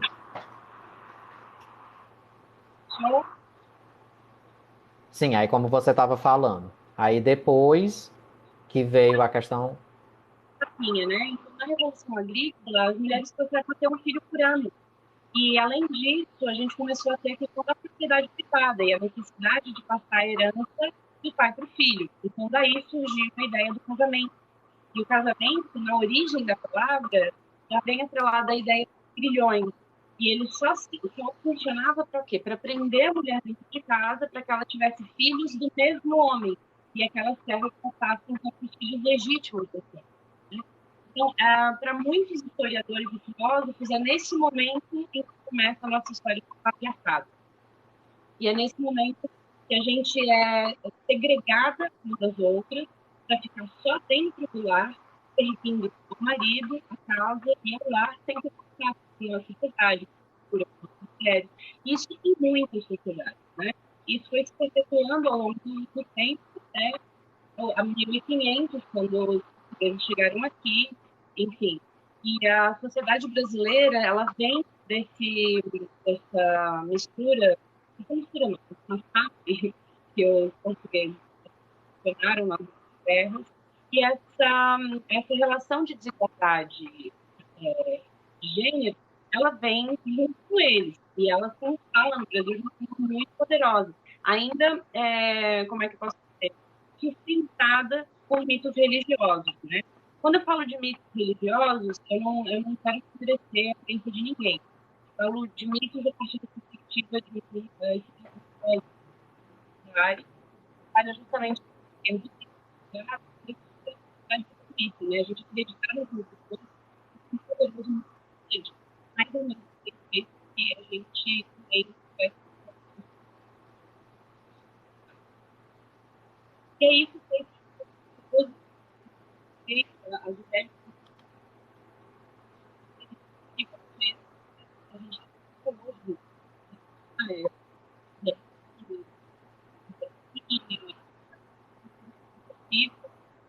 é o também do né?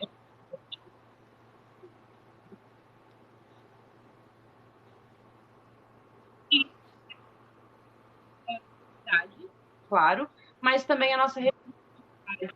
E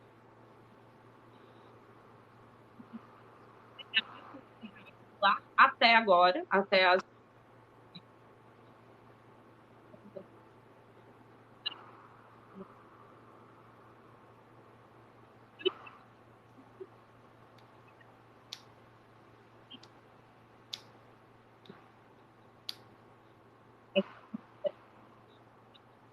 E agora, o que que a gente precisa? Qual é o ponto central? Representatividade. A gente precisa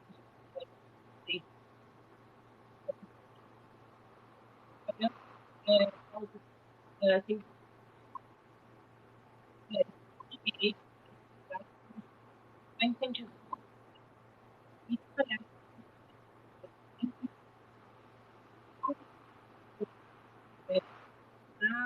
na política, principalmente, e também no empresariado, né?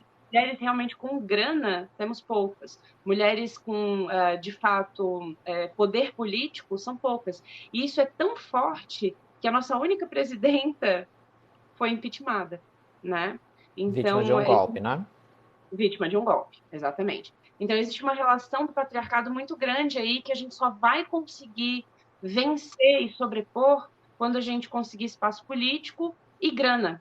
Então, por isso que agora a Glória Groove, ela mandou uma, nossa, sensacional o clipe dela, que O chamado leilão, Leilão, o uhum, leilão. que fala um pouco sobre isso, né? As pessoas têm muito preconceito em relação à arte comercial, ao entretenimento comercial, enfim, ou até mesmo algumas questões do capitalismo, mas a gente não vai fazer uma revolução sem dinheiro. A gente precisa do dinheiro para fazer essa revolução. Como a personagem dela precisa do dinheiro do leilão para depois subir em cima do patriarcado, né, e dominar o patriarcado e sair montando nele. Então, eu acho que essa alegoria que ela monta nesse clipe, ela é sensacional e ela corrobora totalmente com esse ponto de vista, sabe? A gente precisa de poder, poder político e grana, principalmente, para poder fazer as mudanças concretas de verdade, sabe? Muito bem. Dentro disso daí também, que você falou sobre casamento e tudo lá, tem um vídeo polêmico seu, né? Em que muitas pessoas te atacaram de várias formas, inclusive também ao seu esposo, que foi um vídeo que você falou sobre monogamia. O que foi que você falou que despertou esse alvoroço no povo? Eu falo sobre a origem da monogamia, que ela vem desse momento aí da Revolução Agrícola, né? E eu falo que a monogamia, ela faz parte desse sistema estrutural capitalista que a gente vive hoje, que é um sistema de opressão, que fez com que as mulheres se tornassem parideiras e os homens operários, né? Então a gente tem operários e parideiras, e é isso. E a monogamia, ela serve muito para esse sistema. Ela serve muito para esse sistema econômico. Então, só que assim, uma mulher casada, falando abertamente sobre monogamia ou poligamia ou não monogamia, causa estranhamento e causa chateação para os homens mais conservadores que não admitem mulheres em locais onde eles costumam estar, né? Que é esse local de falar sobre sexualidade, é esse local de falar de forma livre. Então, os homens mais conservadores e reacionários, eles não respeitam a mulher que se coloca nessa posição, né? Não, a Anitta, esses dias, falou uma coisa que eu achei, não sei se foi esses dias, mas eu vi esses dias, que eu achei sensacional, que é aquela coisa da vagabunda também estuda. Nós, piranhas, estudamos. Ela fala isso com todas as letras, sabe? A gente passa em concurso, a gente gosta de dar, ok? Mas a gente passa em concurso, a gente estuda, a gente é inteligente. E muita gente não consegue nem passar por essa perspectiva. Então, naquele post, meu marido foi atacado, foi chamado de corno, uma série de coisas. Sendo que eu sou monogâmica, sabe? Eu critico e eu consigo perceber onde a gente está, e eu percebo as origens estruturais desse sistema vigente hoje, mas eu faço parte dele. E como eu te falei, muita coisa ainda internalizada e que a gente vai aprendendo, vai desconstruindo, né? Então, a monogamia, ela faz parte de mim, o meu relacionamento é monogâmico, inclusive sofri muito para lidar com o meu ciúme, que eu sei que também é uma coisa construída, que está envolvida também na questão da rivalidade feminina. Então, é tudo muito cultural e social, né? E aí a gente fala sobre isso e as pessoas se sentem desconfortáveis e acabam agredindo, né? Ou tendo essa necessidade de agredir, porque elas se veem num lugar de ameaça. Elas, não, meu espaço está ameaçado, meu privilégio está ameaçado, o sistema que eu acredito está ameaçado. Então, eu acho que é uma reação, né? Essa reação de violência mesmo. Então, vim me agredir meu marido, falar que meu filho não é bem cuidado, umas coisas assim, sendo que, nossa, é o que a gente mais faz é cuidar do Antônio.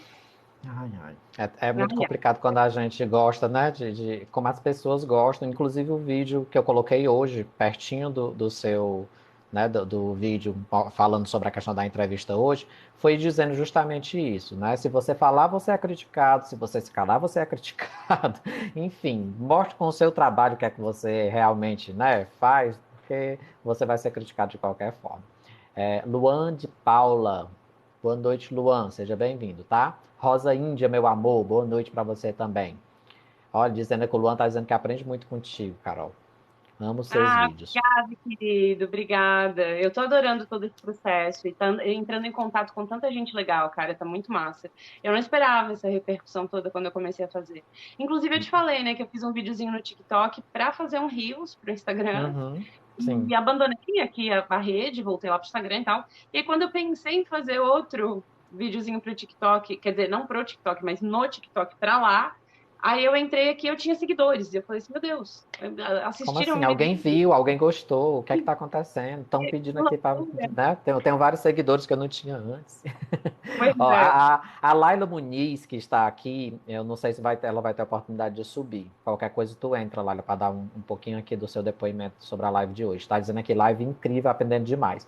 A Laila, ela é atriz da Companhia Caras e Bocas, da companhia, né, que nós estamos trabalhando por conta dessas entrevistas, e é ela que vai levantar essa bandeira do feminismo, né? E ela tá, com certeza, tá adorando aqui o nosso bate-papo, porque ela vai se vir muito na construção do personagem dela, né? Além de ser mulher, né, ela vai poder levantar essa bandeira com um pouco mais de propriedade, né, recebendo essas dicas, né, essas vivências, né, de vocês que estão passando por aqui, principalmente você, que está falando mais especificamente sobre essa ideia do feminismo, né? A próxima pergunta, Carol, para ti é a seguinte: em que é que você acha que a cultura pode melhorar esse cenário caótico, principalmente social brasileiro ou político brasileiro? Eu acho que a gente tem que incentivar essa distribuição de poder, sabe? A cultura ela tem esse poder e ela está fazendo isso. Toda essa revolução que a gente está vendo, revolução sexual, revolução feminista, revolução é, das estruturas racistas que a gente está tentando trabalhar em cima disso, tentando lutar contra essas estruturas racistas, né? E contra as desigualdades também dentro da comunidade LGBT, ou, enfim, as desigualdades que a comunidade LGBT sofre, a gente já vem vendo essas mudanças e a arte faz parte disso. A arte ela foi durante muito tempo perpetradora de alguns estigmas, mas ela também é catalisadora de mudanças, né?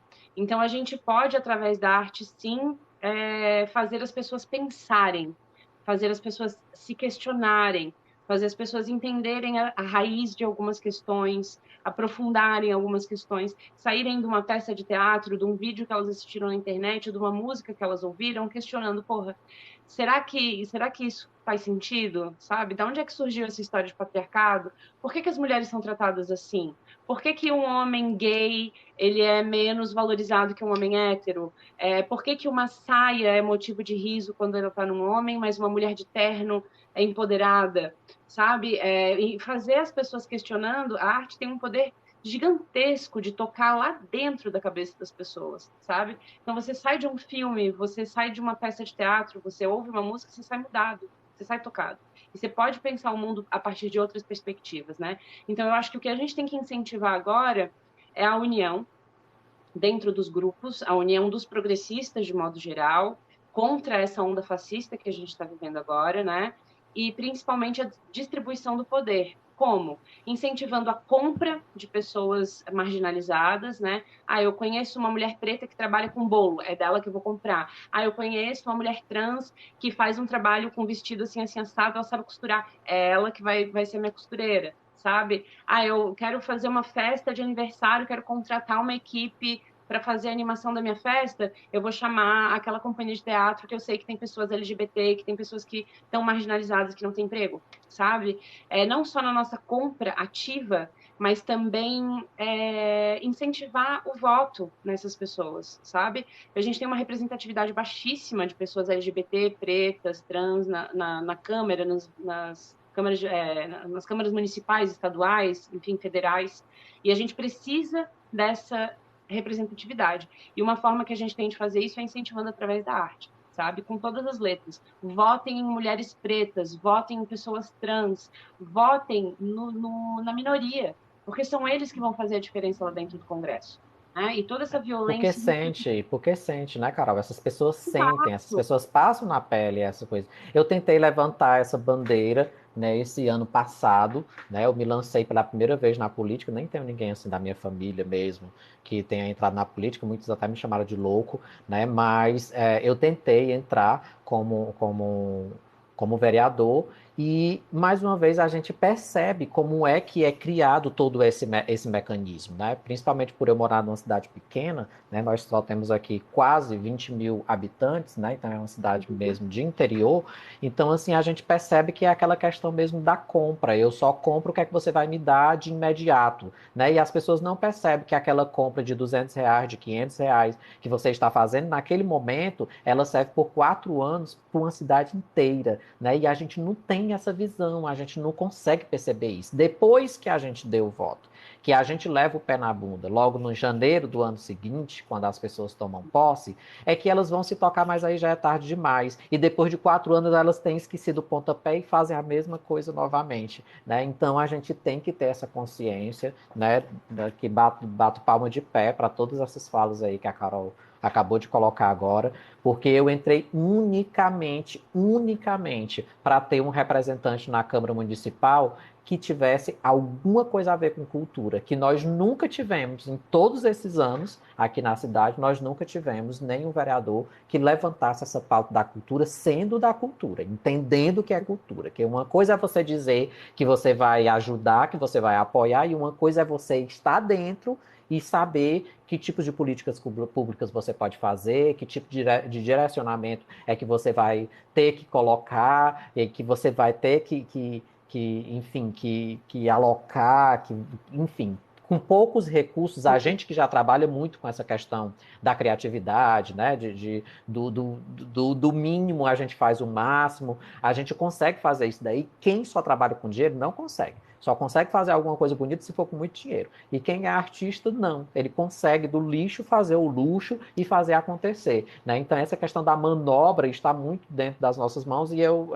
concordo em número, gênero e grau com o que a Carol falou, que desde muito tempo, desde que a gente vai pesquisar sobre a época da ditadura, por exemplo, quantos dos nossos artistas foram exilados e o quanto de letras maravilhosas ainda se perpetuam até hoje e que elas nunca vão ficar velhas, né? Que são bofetados, né, na cara da sociedade por conta desse sistema fétido, né, desse sistema cruel, desse sistema podre, desse sistema, enfim, que a gente está coroando ao máximo, né, na nossa cultura brasileira, né, assim, o topo, né, da pirâmide. Não estamos no Egito, mas a gente conseguiu fazer uma pirâmide linda e maravilhosa da podridão política e a gente está chegando ao ápice, né? Eu acho que está na hora da gente respirar um pouco melhor e a gente fazer valer, né, os estudos, fazer valer realmente esse papel da cultura. Carol, por que essa perseguição tão grande contra os artistas? Porque a gente justamente faz pensar, porque a gente coloca o dedo na ferida. A gente aponta para o povo onde é que está o problema e o que que precisa ser mudado. Isso não interessa para o poder público. Isso não interessa para quem tem o poder hoje concentrado na mão. Porque quem tem hoje o poder não quer mudança.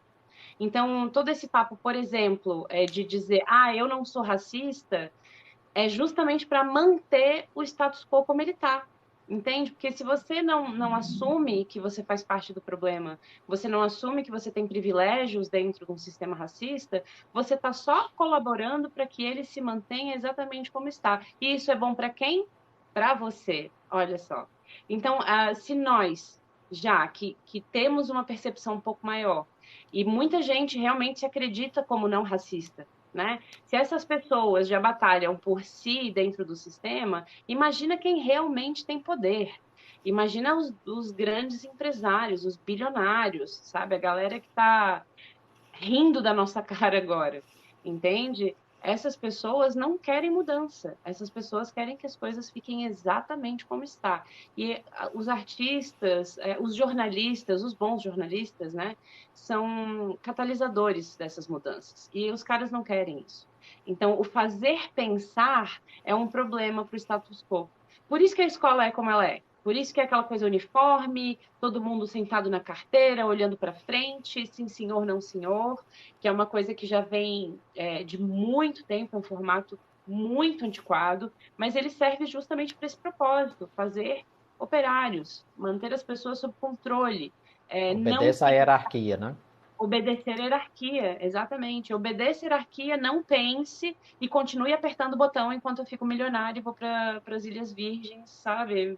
Pra ter um cenário paradisíaco tomando uma marguerita no meu jatinho particular. É verdade. Entendeu? Karina Montovani, um abração para você. Veio aqui com certeza pela Valéria, tá dizendo aqui, Karina, é dela que eu te falei. Estão chegando aqui por conta da A, Carol. Val- Sejam a bem-vindos, Valéria estão dando tem aqui. um conteúdo incrível também, tá? A Valéria tem um conteúdo incrível. Eu sou super fã do conteúdo dela também. E ela tá aí me mandando esse carinho todo. Obrigada, Valéria. Eu sou muito fã do seu Show. conteúdo também. Mandando aqui alguns presentes aqui para a Carol também. Muito obrigado a todos vocês. Nós já estamos com 12.600k de curtida, tá? Então, muito obrigado a vocês que estão batendo o dedinho aí na tela para a gente divulgar cada vez mais nossa live. Lembrando também que quem perder a live, a gente vai estar deixando ela disponível na íntegra no YouTube, que as pessoas que não tiveram a oportunidade de assistir vão poder assistir por lá também depois, tá bem? Oi, querida, você é muito especial. A Valéria aqui dizendo para você. Massa. Enfim, tem outra questão, Carol, contigo, que é a questão do cabelo grisalho. Como é essa questão? Então, eu parei de pintar o cabelo em 2015, né? Como eu te falei, quando eu comecei a amamentar. E aí eu fiquei um tempo em casa, eu dei um 10 do teatro para passar todo o meu pós-operatório, porque eu tive que fazer uma cesárea. Fiquei 12 horas, 12 horas de trabalho de parto para ser cesárea mesmo assim. Eu queria parto normal, mas não deu. Depois que a criança nasceu, eu fiquei, ai, graças a Deus foi cesárea, porque o meu filho nasceu muito grande. Então, foi o livramento. Mas depois que ele nasceu, todo o processo de pós-operatório, eu queria ficar em casa, acabei saindo um pouco dos palcos, né, para ficar mais de boinha. E aí resolvi parar de pintar. Teve muita pressão por parte da minha família, das mulheres da minha família, porque você vai envelhecer, não sei o que, tá, tá, tá. E como eu ia ficar em casa, isso me deu um pouco mais de coragem para passar pela transição. Que eu acho que foi o que aconteceu agora na pandemia também, né? Muita gente aproveitou a pandemia para passar o processo de transição, que é um processo chato, não é um processo agradável. Mas foi muito bom para mim. Eu sinto hoje meu cabelo muito mais saudável. Eu não tenho mais aquela coisa de ter que ficar, sabe? Tipo, ai, tem aquela raiz, eu sou obrigada a pintar, sabe? Como é que eu posso dizer? Esse vínculo tão grande, né? Eu perdi, ultrapassei isso. E eu sou muito feliz com o meu cabelo. Até hoje tem gente que diz que me envelhece e tal, mas eu tô nem aí, porque eu não me importo de parecer mais velha. Eu acho que a gente precisa começar a quebrar com essa coisa, esse, essa lei de que a mulher Esse medo, né? A mulher não pode envelhecer, a mulher não pode. Enfim, é louco. Mas esse negócio é uma forma de controlar o corpo feminino também, entendeu? A sim. Naomi Wolf, no Mito da Beleza, ela traz exatamente essa ideia. Quanto mais nós fomos livres, quanto mais livres nós fomos sendo e tendo mais espaço no mercado de trabalho, mais as leis da beleza e as regras sociais foram ficando rígidas, justamente para tentar equilibrar essa liberdade que a gente estava ganhando, né? Então, quanto mais trabalho a gente conseguia, mais magra a gente tem que ser, né? Quanto mais trabalho a gente consegue, mais espaço social a gente consegue, mais magra, mais cirurgia, mais coisas a gente tem que fazer. E essa coisa da mulher ser eternamente jovem é mais uma cobrança patriarcal e eu não estou mais para servir o patriarcado, entendeu? Eu quero envelhecer de boa. Hoje o que me importa é minha família, meu marido, meu filho, meu cérebro, sabe? Eu exercito meu corpo, eu alongo, estou muito bem em termos de corpo e tal, né? Manter a saúde, que é o que importa. Mas vou ter ruga mesmo, entendeu? Já está começando, já estou cheia de linha. Antes eu ficava com 25 anos, ai meu Deus do céu, minhas linhas, minhas Apareceu aqui. rugas, não posso, sabe? Tipo, eu apertei o foda-se, esse foi o foda-se mais gostoso que eu apertei na minha vida. Me dá a liberdade para envelhecer. É isso, eu quero pintar de verde, Valéria. Na verdade, azul, roxo, lilás, essas cores, rosa, eventualmente vou fazer isso. Mas, sabe, viver minha velhice de boa. Eu tô louca para ficar velha, na verdade. Não ansiosa para que chegue logo, mas eu quero ter essa Não oportunidade. querer acelerar, mas querer Não curtir quero cada uma acelerar, dessas fases, não né? quero ter esse privilégio. Envelhecer é um privilégio. sabe? É para poucos, não é para muita gente. É verdade. Então, eu acho o contrário, eu acho que envelhecer é uma maravilha. Quando eu vejo uma mulher velha, eu fico, cara, maravilhosa, entendeu? Como que você chegou lá? Me conta. Qual é o segredo para se manter Chegar viva, bem, né? ativa, chegar É, é, bem?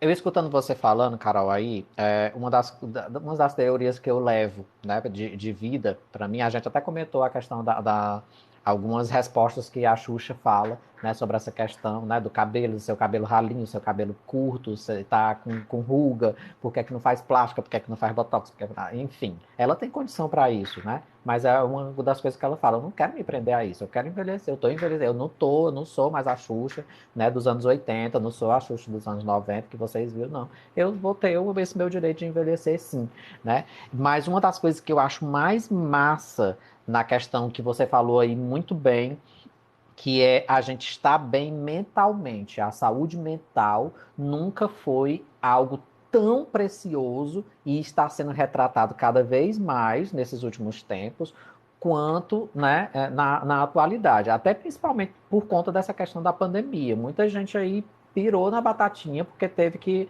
realmente remodelar todo o seu sistema cotidiano. Pessoas que não ficavam muito tempo dentro de casa precisou ficar dentro de casa, né? Precisou conviver com o esposo e com a esposa que não conviveu muito bem, né? Porque é por conta do trabalho, com os filhos, porque era a escola que tomava de conta, então tiveram que tomar conta dos filhos por alguns momentos. As pessoas que tinham essa ligação não sofreram tanto, mas quem não tinha e precisou viver isso foi um baque. Então veio ansiedade, veio depressão, veio crises e mais crises, né? E isso a gente tem que prestar muito bem atenção, né, Valéria? Sobre essa questão da saúde mental. A gente tem que estar bem consigo mesmo. E uma das coisas que eu já percebi nitidamente, que não tem quem tire na minha cabeça, que quem é que chama a atenção da gente pela questão da beleza?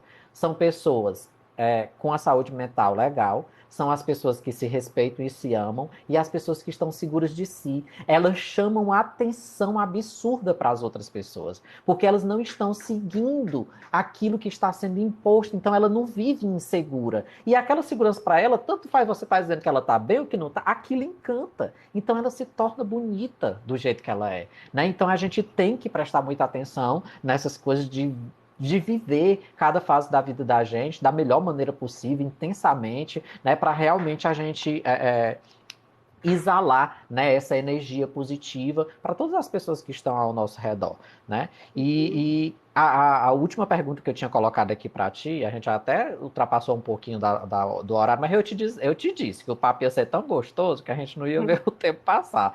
A última pergunta que eu tinha feito aqui, elaborado para ti, Carol, é a seguinte: que mensagem você gostaria de deixar para o mundo? Que mensagem que eu gostaria de deixar para o mundo? Mais amor, por favor, sabe? Vamos se amar, vamos se abraçar, vamos se entender, vamos se ouvir, vamos se respeitar, entendeu? O cara é diferente de você, o que que isso te incomoda? Deixa o cara ser diferente, sabe? Ajuda. Se você vê que alguém tem uma dificuldade, ajuda. Por que que você vai pisar, sabe? Então, assim, se tem uma pessoa com deficiência na sua sala e quando você é estudante, ajuda. Por que que você vai fazer piada em cima disso? Por que que você vai machucar essa pessoa? Sabe? Se você sabe que seu primo é gay e ele está passando por um processo de descoberta, de saída do armário, ou de enfrentar a família, ajuda.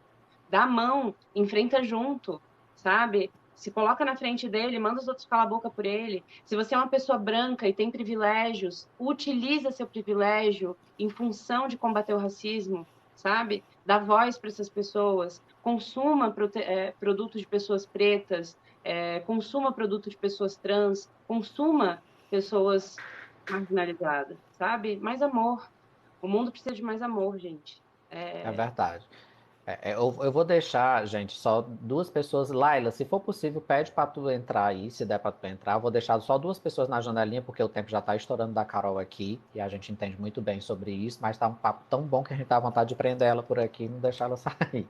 Mas eu vou deixar aqui, o chefe Walter, ele tinha pedido desde o início pra subir aqui na janelinha. Ele, Carol, foi que eu te falei, que é de Curitiba, né, e que já tinha ouvido falar aí do seu trabalho. Ele já foi entrevistado aqui também, como questão de homem, né, como chefe de cozinha, que tem esses preconceitos também, né? Que é a mulher, que embora que os chefes, né? Sempre os chefes de cozinha geralmente são homens, né? Mais homens.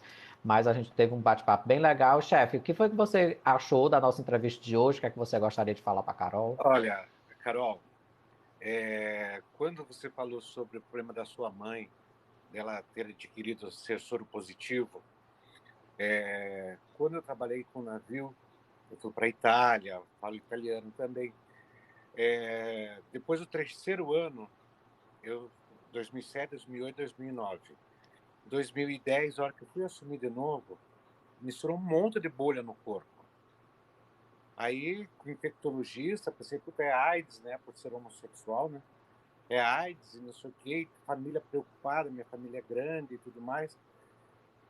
Bom, não era, era estresse. Estresse de 3 temporadas no navio. Mas, assim, eu não sei quantos anos tinha a tua mãe, eu tenho 57 hoje. O auge da AIDS eu passei também. Até eu sair do armário agora, nos últimos anos, porque até então eu ficava escondido com medo de ser contaminado. E outra coisa também, Carol, esses dias eu estava numa festa de família e é aniversário da minha madrinha de 90 anos. E a nora dela estava falando que a filha dela, ela é de Santa Catarina, de Florianópolis, e que os filhos da filha dela, não, os filhos da filha dela fazem online uma aula pro vestibular. Ela falou assim, olha, se não me engano é Carol o nome dessa menina. Eu falei assim, olha, eu já vi uma Carol em uma live que eu fiz, que eu presenciei. Como é que ela é, você sabe? Ah, ela é ruiva. Ruiva não, grisalha. Então é a Carol que eu conheço. Eu já te conhecia antes, mas não assim te vendo. Mas já Uhum. sabia que você existia, que você faz um papel muito importante em Santa Catarina. Meus parabéns. Mais uma Obrigada. vez, você me apresenta mulheres assim maravilhosas, tá? Gostei de ter falado sobre as eleições, da gente fortalecer pessoas menos desfavorecidas para que a gente mude toda a história da própria sociedade, tá? É bom ter lives assim, é bom conversar com pessoas que entendem de política, não de pessoas que pensam que sabem de política. Você é uma, você é uma política real. Eu tenho certeza que a última coisa que vai fazer na vida, você vai ser ou uma vereadora, tá? Vamos lançar você para presidente. O que você acha, Carol? Vamos lançar você para presidente? Deputada, vamos, eu apoio. A deputada também, eu também apoio. Eu transfiro meu título para Santa Catarina para te apoiar. Tá bom? Tá bom. Nossa, muito obrigada pelas suas palavras. Eu fico bem emocionada. Estou bem feliz que o trabalho esteja alcançando e tocando as pessoas e que a gente esteja criando essa rede, né, de apoio, de Exato. troca, de informação, de cultura, de política, de arte, enfim. Eu acho fundamental. Muito obrigada. Quanto a me tornar política, eu não sei. Talvez apoiar alguém, né? Eu ainda não está nos meus planos. Mas quem sabe? Esse não sei, deu assim uma puxadinha pro positivo, viu, Jacqueline? Eu acho que É que vai vir coisa boa. aquela Aquela coisa de não, puxadinha assim, deixar para não beber. bem Desculpa. lá no fundinho, assim, você já pensou alguma vez, não pensou? Olha, pensar sim, mas entre pensar e fazer existe, né, todo um É, universo. Um tem abismo. aquela outra frase, Caramba. pensar é querer também, né? Tá. Quem sabe um E é, e dia. é, e é assim, você falou também de pessoas que têm o dinheiro, né? Pessoas negras que têm o dinheiro. Estou dando uma força para um amigo meu, dentro de um bar. Eu estou trabalhando de garçom para ele. Ele é negão, mineiro, tá? Hoje eu trabalhei até 8 horas da noite. Vim correndo para casa, porque não fica perto, fica 30 quadras aqui, eu vou e volto a pé para já fazer exercício. E assim, e a gente sempre tem papo de política. E daí sempre falando, né? Putz, Quem está em cima, está em cima. Quem está embaixo nunca vai subir em cima do jeito que está. A gente tem que começar a mudar isso daí. Porque não está fácil, né? Então, vamos em frente, vamos conseguir, tá bom? Beijão para vocês. Beijão, chefe Paulo. Obrigadão pela sua participação, viu? Tchau, tchau. Valeu. Tchau. Vou chamar a Laila para vir por aqui, que ela desde a live passada, que ela não está conseguindo entrar na janelinha. Mas a Laila também, Carol, ela é minha filha. E ela é uma das atrizes da companhia, como eu te falei. E como eu tinha te dito, vai ter essa dinâmica, né? A gente vai começar a peça. Olha aqui, ó, o cabelo aqui da gata, ó. Olá. Fala aí, Laila, que aqui. Ai, calma. Calma aí. Tá dando pra me ouvir direito. Não sei se dá pra ouvir direito lá, mas enfim. Tá dando pra escutar ela direito? Tô ouvindo sim. Tá, sim. Vai. Então, eu queria primeiramente agradecer, porque a live foi incrível mesmo, tipo... Eu pensei que ia ser, tipo, o que normalmente é discutir, tipo, direito da mulher, etc. E a gente acabou aprofundando muito mais de uma forma que a gente entrou, tipo, na estrutura mesmo, a gente foi na raiz de muitas coisas. E eu achei isso impressionante, tipo, que não era para ser tão impressionante, porque eu acho que seria algo que devia ser realmente muito discutido, porque é importante para você entender por que as coisas estão assim hoje em dia, você tem que entender por que a estrutura delas, por que elas, como elas foram criadas, né? Enfim. E eu achei incrível, eu te achei muito inteligente, muito maravilhosa, velho. Eu amei muito a entrevista, eu aprendi muito. E é isso, queria agradecer por ajudar não só no meu caso com a minha personagem, como a gente da companhia, com questão da peça, né? A gente vai levar um pouquinho dos seus ensinamentos na peça e um pouquinho da sua história também, que é uma história de luta, eu diria, tipo, é incrível. Como você conseguiu, tipo, superar os problemas que foram que apareceram, né? Como você conseguiu se entender e tá se entendendo melhor cada dia, imagino, porque a gente nunca se entende completo, né? Então, é isso. E também falar, tipo, não só pra gente da companhia, como pra todo mundo que passou nessa live, que com certeza aprendeu muito também e levou um pouquinho da sua história e vai levar também um pouquinho dessa sua história. E é isso. Você merece toda a felicidade do mundo, moça. Obrigada, amada. Para você também, muito sucesso na peça, na sua personagem, que você faça um trabalho bem significativo, que te toque e que toque outras pessoas também com a tua arte, tá? Muito obrigada. Amei. Ela tem dois nomes fortes, viu, Carol, na peça. O primeiro nome dela é Lilith. Olha Né, só. no início, e o segundo é Francisca Gonzaga, que no caso é a Chiquinha Gonzaga, né? Que ela vai falar muito como artista. Que legal. Vou ver aqui. Beijo, Laila. Obrigada pela participação. Beijo, obrigada pelas palavras. Carol, vou te dizer só fazer um bate-bola bem rapidinho aqui contigo pra gente terminar a nossa live, tá? Eu vou dizer palavras pra ti e você vai me dizer a primeira coisa que vem na tua cabeça, tá bom? Beijo pra vocês que estão na barra de rolagem aí, só mandando coraçõezinho, dizendo que tá legal, uau! Vamos lá. Adoro teatro, eita, então tá aqui, ó, dois artistas de teatro aqui pra vocês. Vai lá, Carol. Casamento. Meu marido, Gui. HIV. Amor, luta. Teatro. Paixão. Feminismo. Força. Potência. Misoginia. Trabalho duro. Bissexualidade. Eu Pintura. gosto. Vai ter que voltar, hein? Filho. Antônio. A vida toda. Autismo. Descoberta e aprendizado. Política. Trabalho duro. Brasil. Mudança. Artistas. Futuro. Capitalismo. Passado. Redes sociais. Rede de troca. Escola. Essa é difícil, hein? Aprendizado, mas ao mesmo tempo uniformizado. Um aprendizado uniformizado. Carol por Carol. Eu quero liberdade. Carol, eu queria muito te agradecer por você ter participado do nosso quadro, ter trazido essa vasta experiência que você tem. Tenho certeza que se a gente passasse assim conversando mais e mais, vinha muitos e muitos questionamentos. Oi, Tilamar, tudo bom? Wilson Neto, beijão para você, meu amor.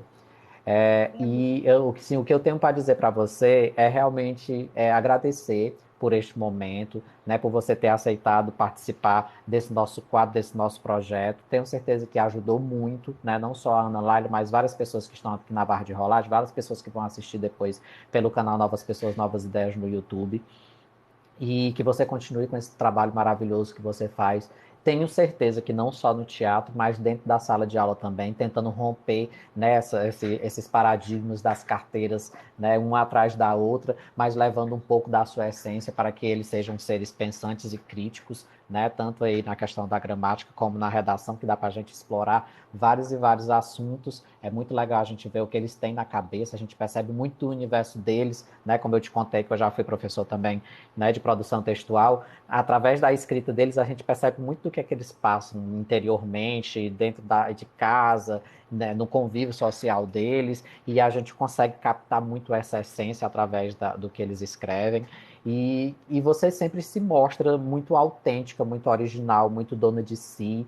Tem um temperamento assim um pouco explosivo, porque às vezes você quer ver só do seu ângulo, né, do jeitinho da forma como você quer ver. A gente quase entrou assim no pequeno atrito, mas eu sabia que ia ser muito de boa essa nossa conversa, porque nas redes sociais é muito complicado quando você está escrevendo, porque a gente não sabe a intensidade, a tonalidade do que, é que a pessoa coloca e o porquê de trás das frases que são colocadas. E às vezes a gente acaba interpretando da maneira como a gente está vivenciando aquilo naquele momento. Mas é te agradecer mesmo, de coração, dizer que assim, o TikTok do Leomar Muniz está aqui aberto para quando você quiser aparecer, no seu tempo, na sua hora, né?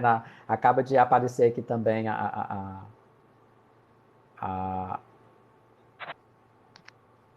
já que ela fala por aqui, aí eu falo dela.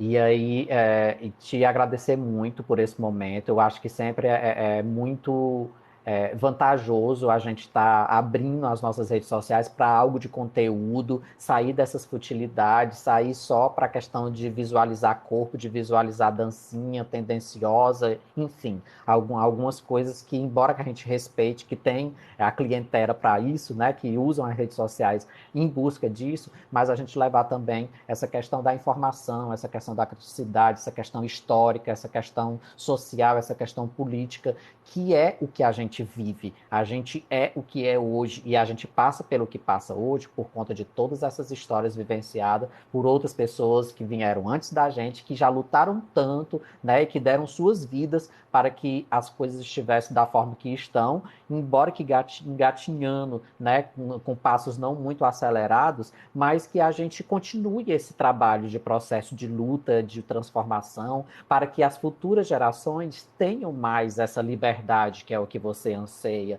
né, e mais amor, que é o que você colocou aí, né, que mais ajuda, e não essa questão de se esconder ou então de menosprezar uma pessoa que tem alguma limitação, seja cerebral, seja corporal, ou então pelo estilo do corpo dela, ou do cabelo, ou da raça, ou da religião, enfim, nós estamos aqui para viver, nós estamos aqui para abraçar uns aos outros, nós estamos aqui para nos construirmos e cada vez mais tentar nos entender. Já é tão difícil entender a si próprio e às vezes a gente quer entender mais do outro do que ele mesmo, né? E a gente acaba esquecendo da gente. Então, assim, eu queria te deixar assim, um beijão mesmo de coração, muito grato por você ter participado e deixar para você essas considerações finais também. O que é que você achou da entrevista? Era como você imaginava? Não tinha nada a ver com o que você pensava? Era mais ou menos assim? Enfim, ele deixar aí Eu suas achei palavras. incrível, eu achei incrível.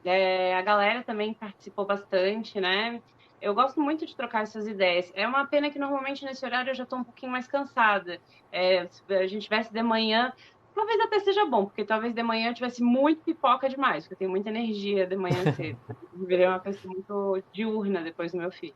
Mas eu me diverti bastante. Eu acho muito importante esse trabalho que você está fazendo, esse trabalho que a gente está fazendo agora, de trocar essa ideia, de tentar romper um pouco com esses ciclos, né? Com aquilo que a gente tem, com a nossa história, com as nossas informações, enfim. Foi um prazer. Eu adoro É. falar sobre isso e eu espero que eventualmente a gente consiga fazer isso de novo. Se Deus quiser, a gente vai conseguir. Eu até saí aqui um pouquinho, porque eu estava me esticando aqui para conseguir pegar. Eu consegui colocar em um livro, Carol, no ano passado, era um dos grandes sonhos meus, era tentar lançar um livro, deixar alguma coisa, né? Escrita para futuras gerações, e eu consegui imortalizar os primeiros 15 anos da companhia. Caras e Bocas aí tá ao contrário, né? Creio que tá ao contrário aí. Né? Leomar Muniz, Caras e Bocas, 15 anos teatralizando de Heriotaba para o mundo. Heriotaba é o nome da minha cidade. E aqui eu trago 15 peças teatrais, eu trago como foi a questão dos nossos encontros, como é, né, que é a questão teatral. E eu não sei se o grupo de vocês já conseguiram fazer isso também, porque é uma jornada de 5 anos a mais, né? Nós estamos com 16 aqui, mas vocês já estão com 20, né? E é um trabalho muito importante para não deixar ele perdido, né? Tentem fazer aí uma coletânea, cada um juntando aí os caquinhos de histórias, de fotos, de peças, de momentos, porque é muito interessante esse trabalho de vocês para não ficar só em vocês, né? Que daqui a pouco a gente vai dar espaço para outras pessoas, e essas outras pessoas não perderem a oportunidade de conhecer através da literatura também, que a gente existiu, que a gente teve um papel importante, né, dentro da nossa cidade, dentro do nosso estado, né? E eu espero que vocês brilhem cada vez mais e mais nos palcos, né? Que nesse retorno agora, né? Tomara que essa questão dessa variante não venha como foi tão drástico, né? Esse início, né? Que já está completando aí 2 anos, e que ela não consiga atingir de uma maneira tão cruel como atingiu, né, nesse primeiro momento, e que uma das classes mais atingidas foi a classe artística, né, porque precisou fechar os teatros, precisou fechar os cinemas, precisou fechar os eventos, né, e aí atingiu os cantores, os instrumentistas, enfim. Toda a classe artística foi muito abalada em relação a isso, mas esse fôlego que está dando, a gente está tentando voltar com tudo, né? E eu espero que a gente consiga passar e continuar passando essa nossa mensagem, né, de criticidade de uma sociedade cada vez mais justa e mais igualitária, tá? Um super beijo, meu amor, um beijo no Antônio, um abração no seu esposo, tá? E sucesso sempre, sempre, sempre. Obrigada, Léo. Beijo para todo mundo que acompanhou a live e acompanha o trabalho do Léo, porque tá bem legal aqui nas redes e vai sair um projeto ainda de teatro bem interessante disso tudo, né, Léo? Vai então sim. Tá. Valeu, galera. Beijo. Beijo, meu amor. Muito grato mesmo, tá? Valeu. Tchau, Valeu, tchau. tchau.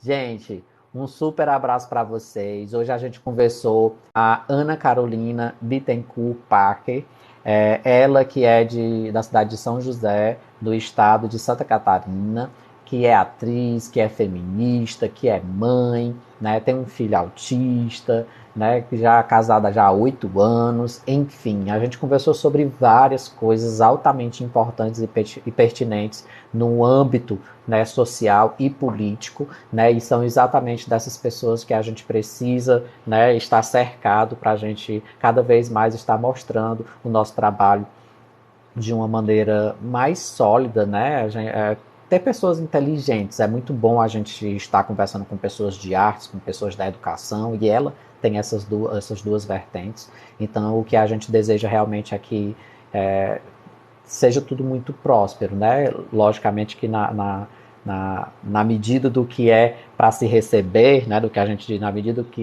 do que Deus vai dando, né? Mas que venham mais e mais frutos positivos dessa. Ah, a Valéria está dizendo que está triste porque chegou tarde, mas foi muito bom tua participação, viu, Valéria? Muito obrigado mesmo a sua presença aqui. Venha sempre quando puder. Esse nosso projeto, né? Só lembrando a vocês que nós estamos com eles todos os domingos, a partir das 21 horas. Esse é o nosso horário de encontro. E no próximo domingo nós vamos estar conversando com o Maurício. E ele é Sansei. E a gente vai saber sobre essa questão, né, da imigração dos orientais aqui para o Brasil, né? Vamos saber se esses nossos irmãos de olhinhos puxados, se eles sofrem preconceitos aqui na nossa sociedade brasileira. Esse vai ser o tema do próximo domingo, tá bom? E eu espero poder contar com a presença de vocês aqui. Lembrando que as nossas entrevistas estão no canal Novas Pessoas, Novas Ideias, no YouTube, que vocês podem estar vendo as outras entrevistas que já passaram. A Carol ainda está por aí. Carol, beijão, meu amor. Muito obrigado mesmo pela sua presença. A Valéria colocando aqui, a Carol é uma excelente comunicadora, é sim. Também achei incrível, Carol. E eu espero contar com vocês nos próximos domingos, se vocês puderem, logicamente, que a gente sabe que na nossa rotina, né, cada um tem os seus afazeres, cada um tem as suas ocupações, mas se vocês estiverem disponíveis, estamos aqui nos domingos a partir das 21 horas. A Carol fez aniversário agora. Esqueci de cantar parabéns pra ti, Carol, aqui, ó. Vai cantar só eu. O pessoal aí da barra de rolagem vai colocar as palminhas aí pra Carol, tá bom? Parabéns pra você nessa data querida. Muitas felicidades, muitos anos de vida. Que Deus ilumine tua vida, tá? Ela fez aniversário agora dia 24. E aí no próximo domingo a gente vai fazer a entrevista com o Sansei. E também num próximo... Olha o Léo bebê chegando, mas chegou, não foi, Léo? Beijo pra ti, meu querido. Eu não consegui nem ver teu áudio ainda lá no verdinho, porque eu estou em live e aí não deu pra me ver o que é que você falou. Mas eu tô com saudade de ti, tu tá muito sumido, tá?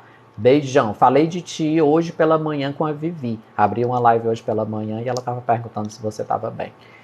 E no próximo domingo vai ter essa do Sansei. E no outro domingo, que é dia 12, nós não vamos ter live de entrevista, mas eu vou tentar abrir a live para vocês verem um pouquinho como é que vai estar aqui na minha casa, porque é o meu aniversário. Eu também sou sagitariano, como a Carol, que foi a entrevistada de hoje, que também é sagitariana, certo? E aí vai ser o meu aniversário, vai cair no domingo. Então no domingo do meu aniversário nós não vamos ter entrevista, mas eu vou abrir uma live para vocês verem um pouquinho aqui da comemoração, poderem cantar parabéns aqui junto comigo, tá bom? E eu espero que vocês tenham gostado da entrevista de hoje.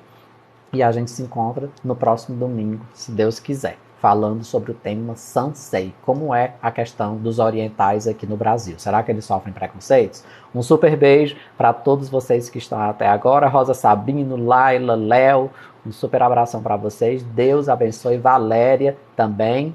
Um super beijo. Se cuidem. Uma semana hiper mega maravilhosa. Não ao preconceito, sim ao respeito. Não à discriminação, sim à liberdade de expressão, ao amor, né?